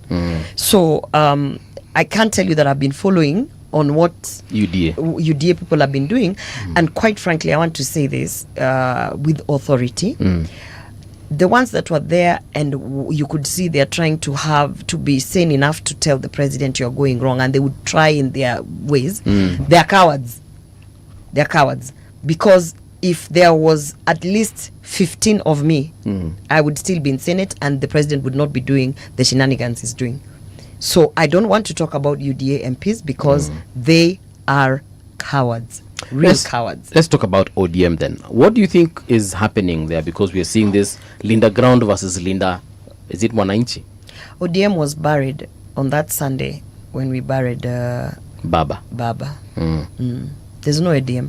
Everything that's happening, they are just using ODM's name. ODM was buried. And when every delegation kept on going to pay respects, they were paying respects to ODM and to Baba. So in essence, am I to understand that you're saying with your last statement, ODM was Baba? Yes. And when Baba passed on, the party also passed on. There was a flicker of hope about a month ago. Was it a month when the daughter tried to do a rally in Kibra with the son Raila Jr. Oh, I woke up, I'm like, oh my God, I think we buried only Raila, but maybe ODM is alive. And then I discovered, no. Why is it that you feel that ODM, even after Raila's passing away, has to be synonymous with him? Because he believed in the things that he was doing, and he was passionate about the things he was doing. He did not need to be given money for mobilization from State House. No. And he did not need to be kicked out from the a position for him to do something. He just always did the things he wanted to do. You understand what I mean? I did not need to have my seat in Senate to go out and speak my voice. I've been speaking my voice forever. When I had my seat in Senate, I was still speaking my voice. After they kicked me out of Senate, I'm still speaking out. That shows you that speaking out is my passion. Baba's passion was to defend the people of this country. And he never needed any incentive to do it. When he died, the people who have been left, they need incentive. They are either fighting for their own personal positions, or they're looking for money, as we have seen. So you can't compare what is happening now with the real ODM, because ODM, when Baba was running it, he was running it from his heart. Alikuwa analala akiamka anasema, today my party, what are we going to do? These people wanaamka wanaangalia WhatsApp. Tumeambiwa tuende, Ruto amesema tuende tufanye function. Ametuma pesa ngapi? Tuna print t-shirts. If Ruto doesn't say, they'll stop doing. If indeed what you say is true, then I could argue that if Raila was the party, then the sort of sentiments that you express about instructions being given, Raila would give similar instructions. Now, No, because and now this is the difference between me and UCT. You are not a practicing politician. Let me tell you, a practicing politician, if you want to have a movement, a real movement, you inspire. You call people, you tell them. I call my team, I tell them, you guys, this thing is like this. You inspire. By the time I leave that meeting, City, you're not telling me to go and do anything. I'm inspired. I'm the one telling you, by the way, niko na wamama naenda kuongelesha, I'm the one now telling you, based on the conversation we have had, this is how I feel I can contribute to the movement. He would never give instructions. So the people who you work with, you never guide them or tell them what they should do. They know and understand what they should do. You guide them, but it's self-driven when it's a real and true movement. That's why the Hustler Nation movement was real and true. Ruto would sit down politicians and inspire them. If he was not inspiring, Gachagua would not have been his deputy. Gachagua only works with people he's inspired by. If you don't know. No, I actually don't know. He is a person who will not work with you because there's an assignment to be done. He sort of Gachagua is not ice cream. He's an acquired taste. An acquired taste he's like me. I am not ice cream. People don't like me at first sight. Then they sit with me and they're like, Kumbe there's something here. Kumbe unajua hata hizi vitu. So it's an acquired taste. And people like that, they don't operate like these Akina Junet fellas where you are called and told go to Nini and do. People like that, they want to work with people who believe in the same vision that they have. And by the time Ruto managed to get Gachagua to his side, it was about inspiring him. That is why you see he's so bitter when he comes out and says, mtu alitudanganya, because it is true. Alimdanganya. So if you're in a political movement where you feel like you have to wake up and get instructions, that's not a movement. You are not inspired. You don't have an inspiring leader. You must be your leader must inspire you to wake up every morning without any instructions to say, how am I going to add value? The inspiration you speak of, you've taken me back to the years of Mandamano that ODM was involved in. Let me ask you, Kitengela. Yes. Those people were inspired. Sifuna inspired them. Really? Oh, ask me. Really? We have gone to rallies where... See, I'm asking you. Very really. Really? Really, really. Okay, explain please. Really, really. To get people to come out on a Sunday, to that extent, to listen to a person who's not necessarily a kingpin of anywhere, because Sifuna is not a kingpin of anywhere, and to make them resonate with you. So what does he represent? Because he represents something, and so whatever he represents, if I'm to go with the argument that inspires people to come and listen to him, he is the kingpin of that thing which he represents. New age politics. He embodies it. Yes, it's a new age politics. And people want to hear what he has to say. People are tired of the usual politics. We've had it sincerely since Moi days. Even us who are practicing, we are tired of it. But kuna watu walikuwa tunaonoka, I think ni Linda Ground. Oh, there were like 12 people? Well, they were not no, 12. No, they were not 12. But they were significant. There was a crowd, number. and that crowd was not 12, that's for sure. Do you think Oburu would pull a similar crowd Does into Oburu Kitengela? inspire you? I cannot answer that question. No, you must. You must. We're talking about inspiration. Yeah. Do you feel And inspired you're by the one who brought up the name, so you must answer. You must answer. Do you feel inspired Okay, by... ask again. You know, do you... we're talking about inspiration and a movement. Does Senator Mheshimiwa party leader Oburu inspire you? I do not know him for him to inspire me. I simjui sana yani. But no, people don't know Sifuna. They've never sat down with Sifuna. But they came out in numbers. You don't need to know me on my personal level. You need to listen to me and feel, wow, that's a person I want to follow. Does Senator Oburu inspire you? No, he doesn't. There you have it. You know, yeah. You know this thing that we call waves in this country, huh? It's inspiration. It is. Because how did President Ruto get people to take note of him? That hustler narrative was inspiring, my friend. It's inspiring. It pulled very many people because it was a complete breakaway from the politics that we were accustomed to. That man was talking about issues. This is the whole point. He was talking about issues, and I have given my story severally on how I fell into the hands of your president, William Ruto. Yeah. It was through inspiration. Yes. Yeah. I went to the office and he inspired me, and he spoke of the things we need to do and what this country is. And he said, "Boss." And it was resonating with the things that I'd come back to do in this country. And he tapped into the thing that for me felt, wow, we can be in the same WhatsApp group. And I was inspired, and from them I became Foot Soldier 001. Yeah. Until, of course, I realized it's all a hoax. And then I started making noise and saying all sorts of things. Oh, you have left the women behind. You have left the women behind. Oh, this, oh, that. And I became problematic. Out I was. So now you must be inspired by your leader. Yeah. Otherwise, there's... Kidogo itakuwa tricky. Senator, you're a practicing politician. Okay? There is something that we tend to see in the political sphere, that is the disconnect between what politicians say they want to do and what they actually do. That's aspirational. What you want to do is aspirational. What is this reality that you confront once you're in the office, and suddenly the things that you thought you could do, you realize you can't do? Not quite in the way that you said it. Of course, there's the issue of overpromising. Yes. Yeah. Most leaders overpromise, because there's always this feeling that you need to be an edge extra than your competitor, so you overpromise. And then obviously when you get into office, you underdeliver. Outrightly, it became like you lied to us. With Ruto, it's a combination of so many things. One of them is overpromising, because when you tell women, and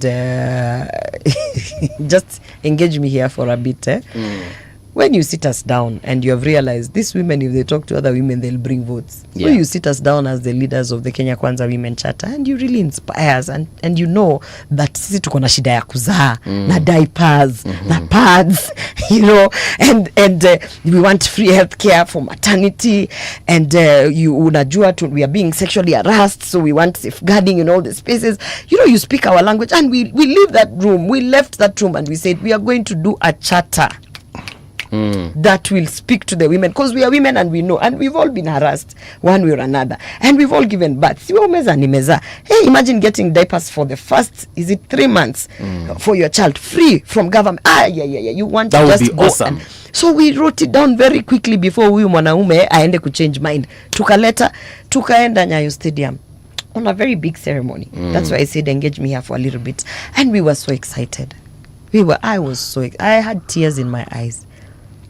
Because walikuwa Singapore tayari.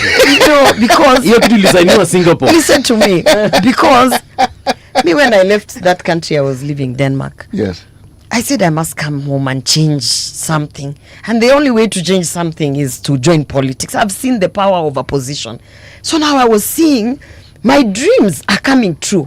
I've come back home. I am in a faction that is inspiring me. And this our leader, who is actually looking like he'll be the president, is willing to give women of Kenya things that I wanted to do. Free diapers when they give birth for the first 3 months. Free pads to all school girls, is willing to sit down with us and understand the safeguarding of all this harassment we go through in matatus, in supermarkets, in clubs. There's a lot of harassment of women. Willing to listen to femicide, willing to, yani the women, he has women in his heart. Mimi nilikuwa nakuzia sera za William Ruto with the women charter. Wewe mwenyewe unatoa kura yako hata yenye hukuwa nayo, unaweka kwa hiyo kikapu. And then we are in Nyayo Stadium. We are clapping. I'm seeing that event because now I really want to be part of this change that my country is going to have. We are even signing the charter, on the screen, big screen. The first lady is there with us. We are just thinking, that time she's the wife. Tunasema hata bibi yake ameelewa ikitu. Hata yeye anakipitia. Anajua, ameelewa. She's with us. We have tears like this in our eyes because it's the beginning of our journey. Then this man, akashikilia Biblia. Sema toka hapa na hizi vitu zenu za mama. It's heartbreak. And it's not heartbreak ile yenye we can move on. It's personal because I am now pregnant. Those things I was pushing for, I need them. I am going to Pumwani and Mama Lucy. Mama Lucy, they tell me, scan utalipia. Hakuna scan ya free. Unalipia scan. And I'm sitting there dealing with the consequences of my decisions. And when I get my baby, they are fighting me now. I have just given birth. No salary. No salary. The man that I went all around telling women, up and your kura yetu, it make sense, is fighting me. He doesn't give a damn. I've just given birth. They take me out of Senate. A few months down the line, that same man calls the Speaker of the Senate. The Speaker of the Senate calls the Clerk of the Senate. The Clerk of the Senate calls the insurance company and says, huo mtu tatu tulikuwa tumemtoa. Mbona munamlipia hizo vitu za mtoto wake? Tunasikia mtoto wake ameenda hospitali. Toa hizo vitu. Which is okay because then I'm like, thank God I took my SHA details. So I shift to my SHA things. I go to SHA and I see stars, proper stars. Stars that I had already been telling Aden Duale just a week before they removed me that this Linda Mama thing that you replaced, this thing that you replaced Linda Mama with is not working. Aden Duale stood in chambers and told me, no, I know, no, Senator, you don't know. And he was arguing with me. Who has just given birth? Who has just gone through this? Aden Duale with no womb, who doesn't have periods, can never give birth, is arguing with me about things that I am going through in Mama Lucy and government hospitals. Hapo ndo naambiwangwa kula ujiuri yako. So mine is heartbreak because I came out of Denmark to come and change my country, and I found myself as part of the people who further tanked the country to the gutter that we are in. Yours was betrayal. It is not betrayal. It is, I find it like it is, betrayal you can get over very quickly. You get a new partner and you move on. Yeah. This one was, ushaiona mtu mwenye anakuangalia anakuchekelea, it will give you diapers. So it feels like you actually, you despise women. You think nothing of women. And it shows you how he treats the women around you. You think nothing of women. And how was I? It is like being told that now we have the Epstein files. It is like being a woman there and being told, by the way, ni kwa sababu yako, hao wanawake 30 walikandamizwa. You really, it's heavy. Ina uzito. Because saizi nikiambiwa ama nikiona kwa news mama amekufa kizaa nini kifanyika SHA sijui nini, I feel personally responsible because I sold this guy to these women. So that is why now I am very careful not to get too excited. I'm very careful. Even when we're sitting talking about the issues of women, I don't want to find myself in a movement or a pact or selling an agenda with someone who I know or has even given some level of indication that they will not fulfill the promises.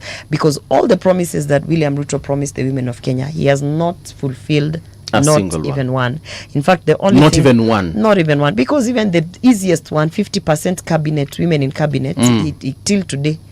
What is so hard to just pick women? You know, if we could pick Cheptumo's wife and put her in gender, sincerely, we can just pick someone else's wife and make them 50%.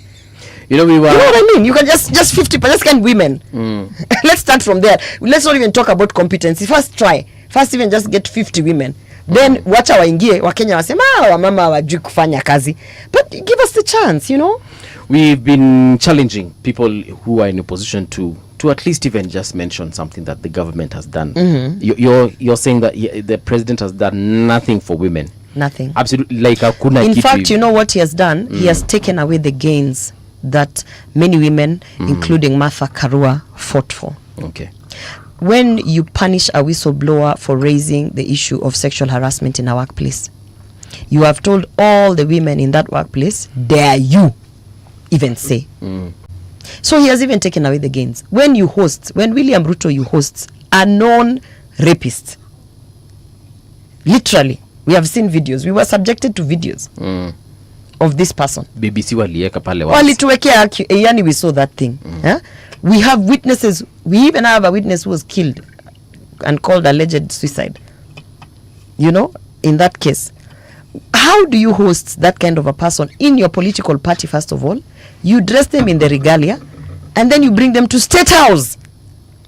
Even the sanctity of State House has been completely watered down. Yani tunasema tu at this point, anyone can go to State House. And of course, State House is for hustlers. We are not saying it's not for hustlers. But are we saying State House is for rapists, murderers, and thugs? Hata kwa nyumba yako unapelekanga rapists, murderers, and thugs? Of course not. Yeah. But why State House?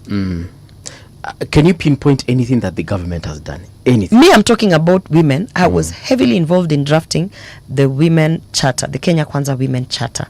And I am telling you, if I bring it here today, we go point by point by point. William Ruto has, in fact, gone an extra mile to take away the things we already had. Like that Linda Mama. And how does that benefit him?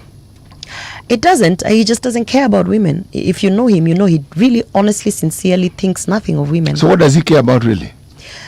I think business, money, power, That's revenge to his opponents, people who have wronged him in the past when he was probably poor and a hustler. Well, we're still on this issue of GBV and women. You've seen this clip of this alleged Russian person. It's not alleged. That Russian. Yeah, we're not sure that he's Russian. He could be Ukrainian. Oh, okay, that's what you're saying. Yes. So we've seen. So let's say Eastern European. Of this white Caucasian person. Eastern European, because he should come either from Kazakhstan, you know, some Mali na uko. Mali na hapo. What are your thoughts on his behavior? I think he should be jailed. If indeed it is true, first of all, that he's HIV positive, he's actually going out of his way to infect people. That's crime number one. Crime number two is he is recording people without consent. That's crime number two. Crime number three, he's distributing the recordings of those people without their consent. Crime number four, which is depending on which country you come from, it is actually called psychological gender-based violence. He is participating actively in it. And that, depending on which country you are in, they take very seriously. Obviously, with this country where the president doesn't really care about women, I don't think they take it seriously. But I want to say this. I've said people always accuse me that utaongea mama, you don't care about men. No, I have two sons, so I do care about. I'm raising men. Every time someone wants to blame the victim, I am very careful not to participate in it, because those people are victims. However way you want to look at it, si hao ndo walikuja, si alimpata kwa supermarket akaingia, those people are victims of so many things that you are not even aware of. They are victims of poverty, a failed system. They are victims of gender-based violence through their marriages in the house. They are victims of neglect. They are victims of, you know, I mean, mtu tu akwambia, oh, you're looking beautiful na umeingia box. Oh my God, even your childhood must have been traumatic. So these are victims. However way you look at it, they are victims of something. So they are responding in their nature as victims. It is like the Stockholm syndrome. At one point, you are attracted to the aggressor. So these are victims. And the only thing I want to say, because I don't want to go to blame the women, of course, we are raised as girls in this country as being told, watch where you walk, watch what you wear, watch who you talk to. But we never raise our boys not to be rapists. You never hear someone sitting down their son and saying, what you have done is wrong. Kama huyo msichana ataki hiyo pencil, wacha kuforce achukue hiyo pencil. We never raise our boys not to be aggressors. But we focus so much on the victim. We raise our girls how to be victims, how to be proper victims. That is the reason why when the LSK story on sexual harassment came out, again, our society is carved in a way to quickly put the photos of those two ladies and persecute them. But when we have issues of gender-based violence and sexual harassment, including in my case, where I actually still stand by it, people stood to say, but he has a family. But as if I don't have a family. My people, I have families. I have children. I have everything. You want to stand and say, do not mention his name. Do not live stream this Senate proceeding because we have to safeguard this guy. We are quick to go and safeguard the aggressor. And quick to come out and say, huyu ni malaya na malipstick zake. Right? So, for me, I look at this society and I say, until we start raising our boys to not be rapists and aggressors, and that has to come from the culture on how we respond to these things, then we'll go nowhere. And by the way, I'm still waiting to see a poster of the faces of the men, because there are many of the LSK lawyers who have been the men who have been harassing females in that space, because the only poster circulating is of two women, yet hundreds of lawyers, women, have come out to say this lawyer so and so who's a man. You see, even how we respond towards it. Many a times the media, they do a story of a case of how a 7-year-old girl was defiled. They never post the face of the aggressor, but they'll even go ahead to post the face of the victim. And we are just not sensitive towards it. So I want to say he should be arrested. I've already mentioned for you the 4 crimes that he has participated in. Yes. And I want to stay away from saying our girls should also. No. In a world where there is no man recording you for whatever reason, then the girls don't need to do anything. If there is no rapist, the girl doesn't need to dress well. Yeah. If there is no physical violence, the girl doesn't need to be told carry pepper spray. Let us also for once say we are tired of preparing our girls to be victims. Now, can we prepare our boys to not be rapists or aggressors? That is my take on it. Now that you're in the united opposition, what are your political ambitions going forward? First of all, have you resigned from UDA? No.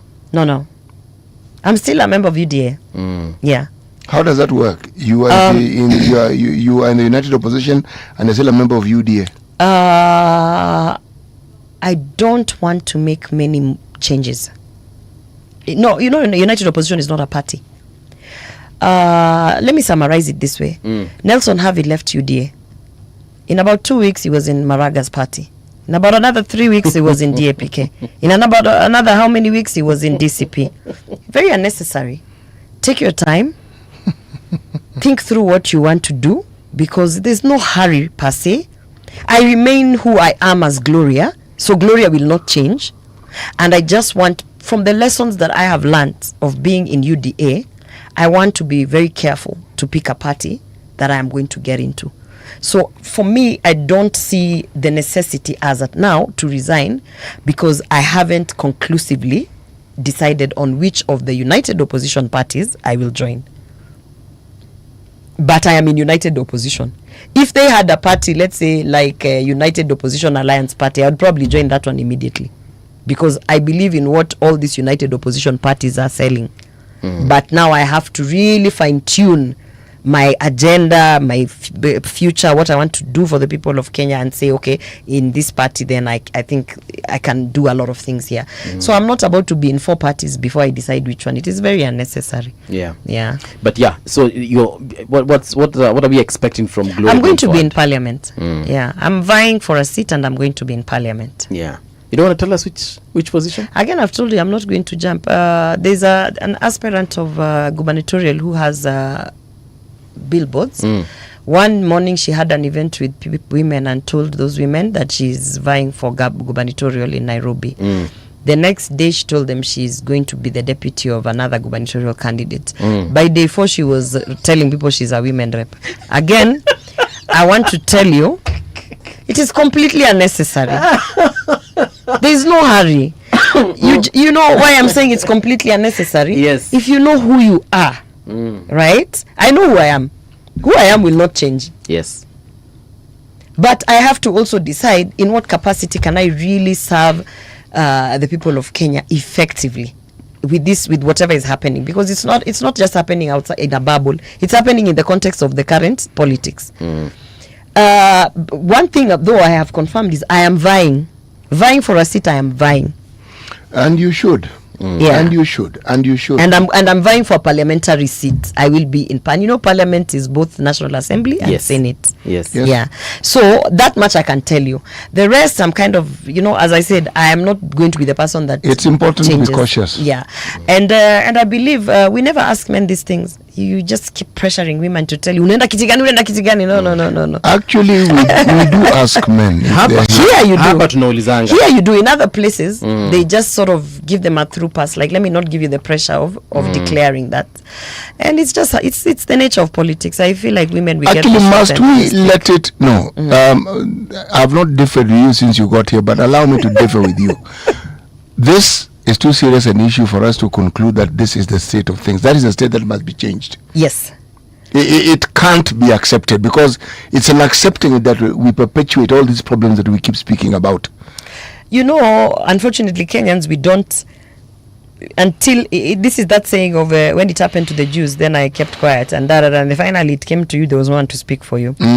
And I said it even in Senate, and then now you can see Halwale was removed. Kenyans just don't want to participate in things that they think don't affect them directly. So one of the things that I want to start doing in the next 3 months is showcasing how this utterance by William Ruto will affect you in your house, so that you start seeing, I have to actually do something.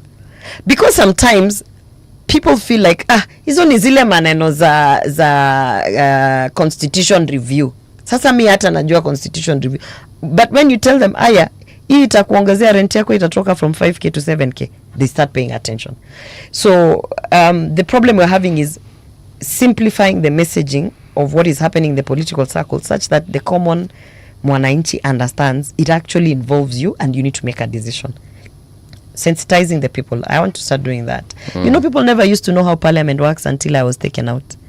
And now I was telling them about parliament. And now anytime I'm in any convening, personal or otherwise, someone will come with a weird question. So umesema speaker ni wa Ruto. I'm like, ukuwa najua speaker ni wa Ruto. Lakini si speaker sasa ndio mkubwa. Do you know we vote them? Like, if you have a majority in the house, and of course the majority was Ruto's people, and Ruto puts a speaker, so speaker ni wa Ruto. Okay.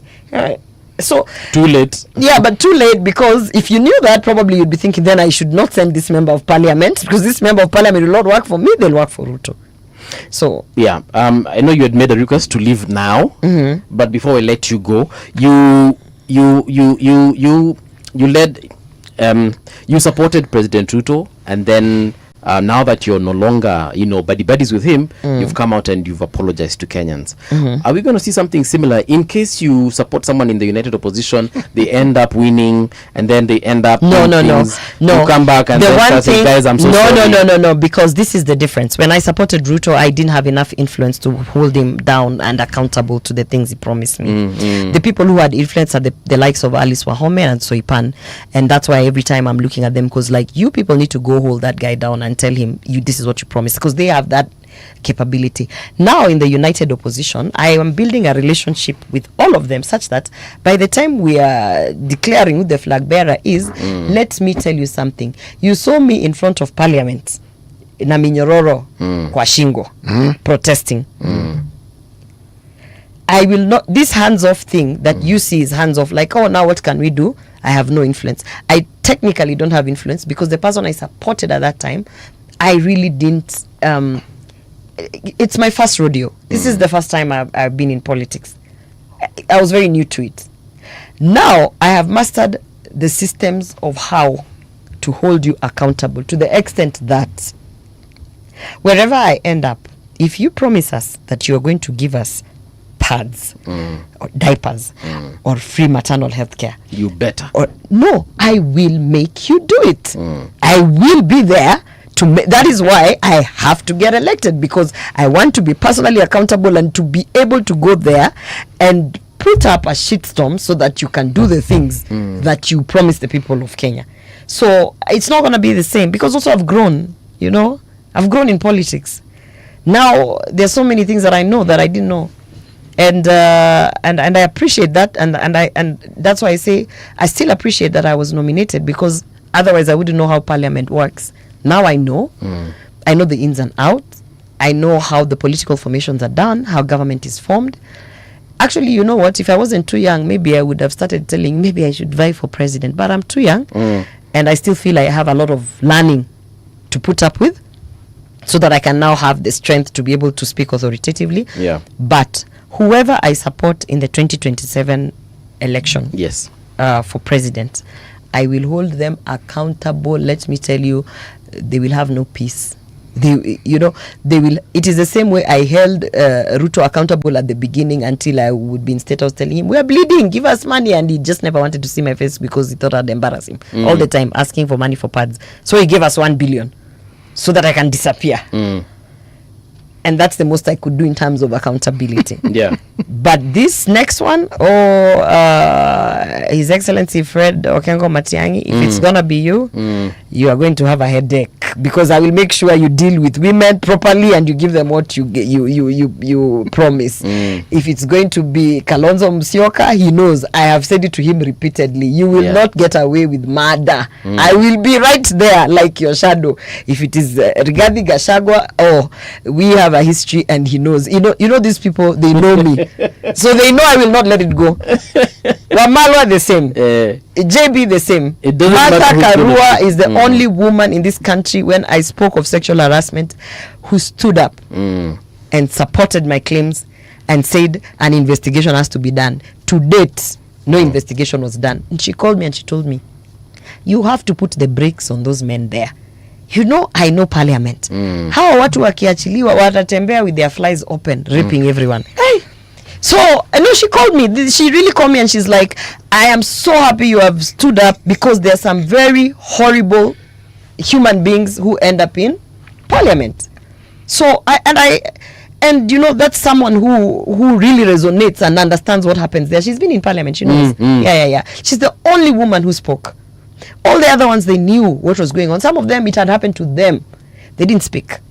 So when you see I'm happy in united opposition, I'm like, I'm with real people.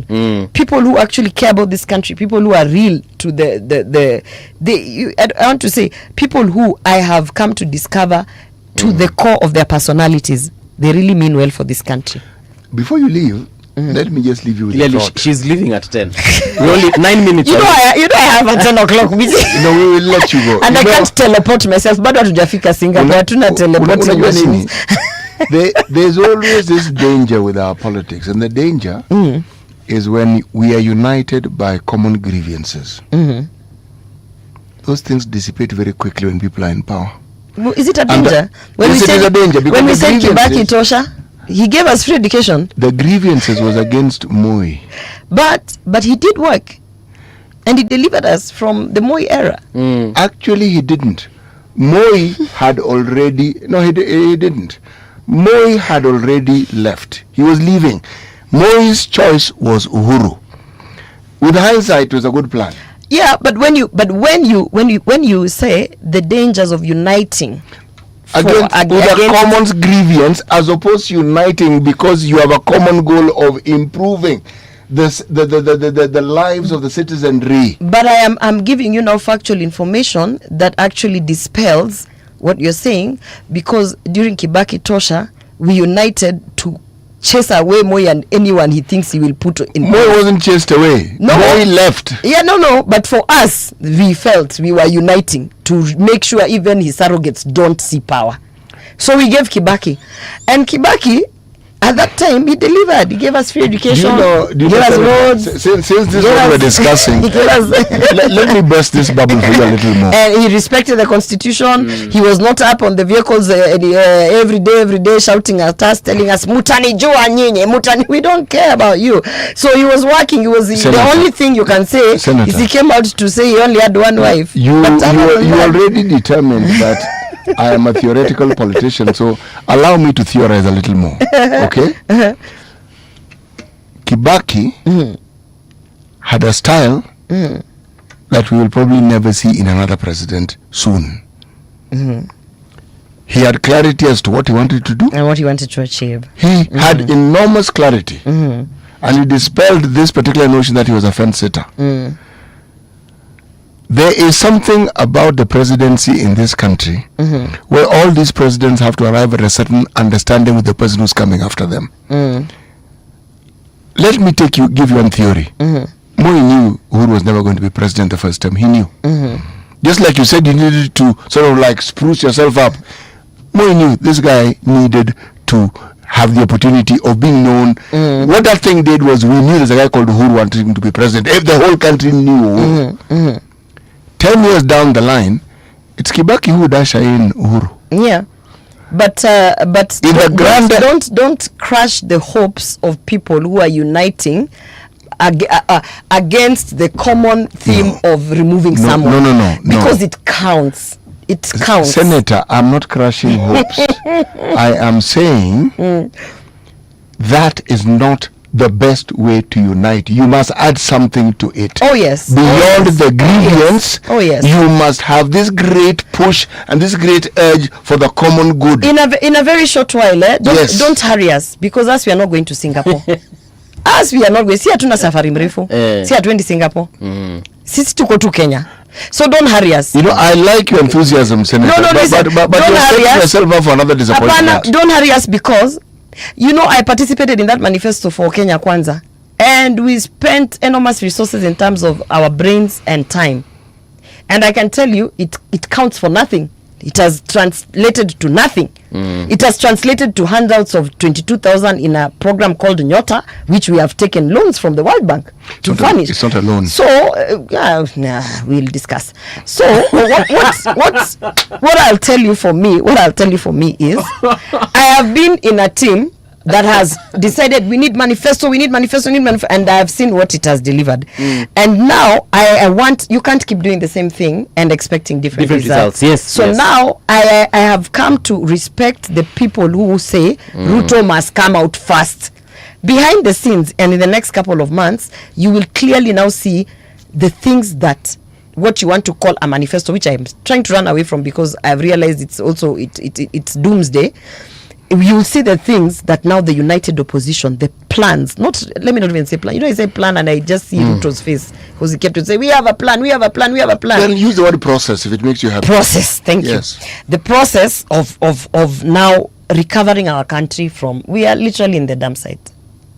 So first allow us to bring all the people who want to see Ruto out. Mnataka Ruto ende, tunataka Ruto ende. Very good. Sasa Ruto for sure anaenda. We know that. We have seen the numbers and we know. I'm going to a meeting where we already know he's going. So now we are planning, after he goes, What are we going What to next? do? And in the next within this year, you will now see we have all agreed Ruto is going. Our numbers are here. We are now sure he's going. Now that he's going, this is what we want the people of Kenya to agree with us that we are going to do. That is the formula we are going to take this time. This time we are not coming to tell you we will do. You will do what when Ruto is in status. If you are standing for a position within the seat, this county of Nairobi, I will vote for you. But your enthusiasm may lead you to further disappointment. I personally have very little faith in politicians. Personally, because I've seen too many with promises. I've seen what they end up doing. No, I want to give you hope, and I want to give you faith, and I want to drop a seed, and hopefully it germinates and sticks with you. When I was in Ruto's camp, 2020, 21, 22, every day we would be in studio with the likes of Mark Bichache. Every day we would be in studio with those people who 100% thought we are full of nonsense because this hustler thing is nonsense. And we told them, us personally, we believe in it. It has to start. You know, you can't sell something you don't believe in. True story. And by the time we reached 2022, June, it now started dawning on people that there's something here. So it might be too early for you, but let me plant the seed there. In order for us to change this country, two things must happen. Ruto must go is the first one. The second thing is the manifesto that you're going to see us now delivering. The news team wants to know what your thoughts on IEBC are and the elections of 2027. I think when we had the meeting with United Opposition with IEBC, the one thing that I have to appreciate is that at least they opened that door to meet, because they had been very reluctant prior to that. And we told them that the manner with which the commissioners were selected was very, you can almost say, unconstitutional. It was not the proper way. Okay. And so there was a feeling that these commissioners are not commissioners that were selected in the proper way. So this was a Ruto commission. And we actually said to them that, you know, we know you are a Ruto commission, but because we are leaders of sound mind, you are now commissioners. It is now your work to prove, not even to us, but to the people of Kenya, that indeed you're an independent commission. The two things we talked about is that whatever happened in Malava and Beere, all the let me say, all the processes that were flawed, the violence that was met on the opposition side, and the polling stations and tallying centers that were captured by members of the executive, cabinet secretaries. We have never seen a report on the same. Nothing was done, even when there were videos of a cabinet secretary literally taking over a polling station that then delivered the margin of the win. We never were told, or even they did not say, you know what, because of this malfunction here, we will call for re-election or something. We have not seen any action from them. That leaves many Kenyans with a lot of doubt. In fact, most people I talk to are saying, we know that Ruto has gone home, but how will you make sure he doesn't steal the election? So one of the things that I'm working on with the United Opposition is to ensure, and I'm in that team, that as per the constitution, then the counting of the votes at the polling station, not the tallying center, the polling station, that classroom becomes the final count. We are not going to wait for a paper to be transferred all the way to Bomas. We are not going to wait, because we are in the digital era. You will be counting. We can be transmitting live in very many different platforms.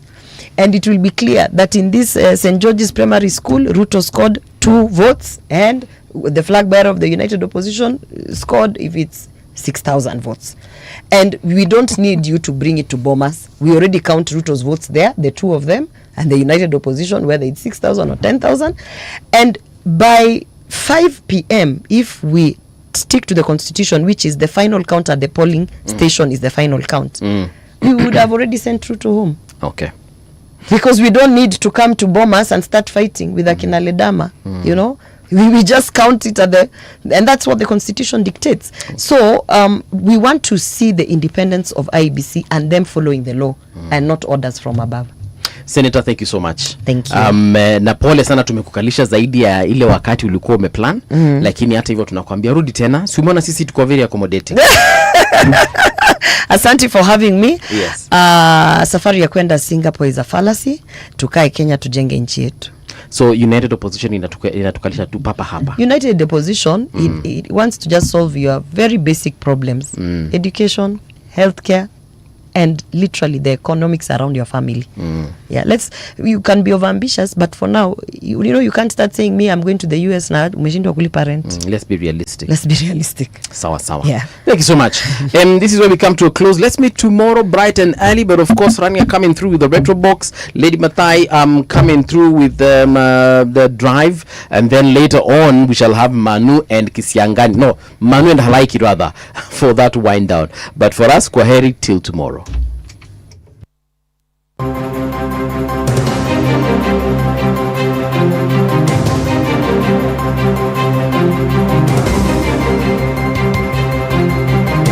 This is the Radio Generation News. Good morning, I'm Winnie Maganga. The Teachers Service Commission is pushing for a legal framework that will allow it to take stronger action against teachers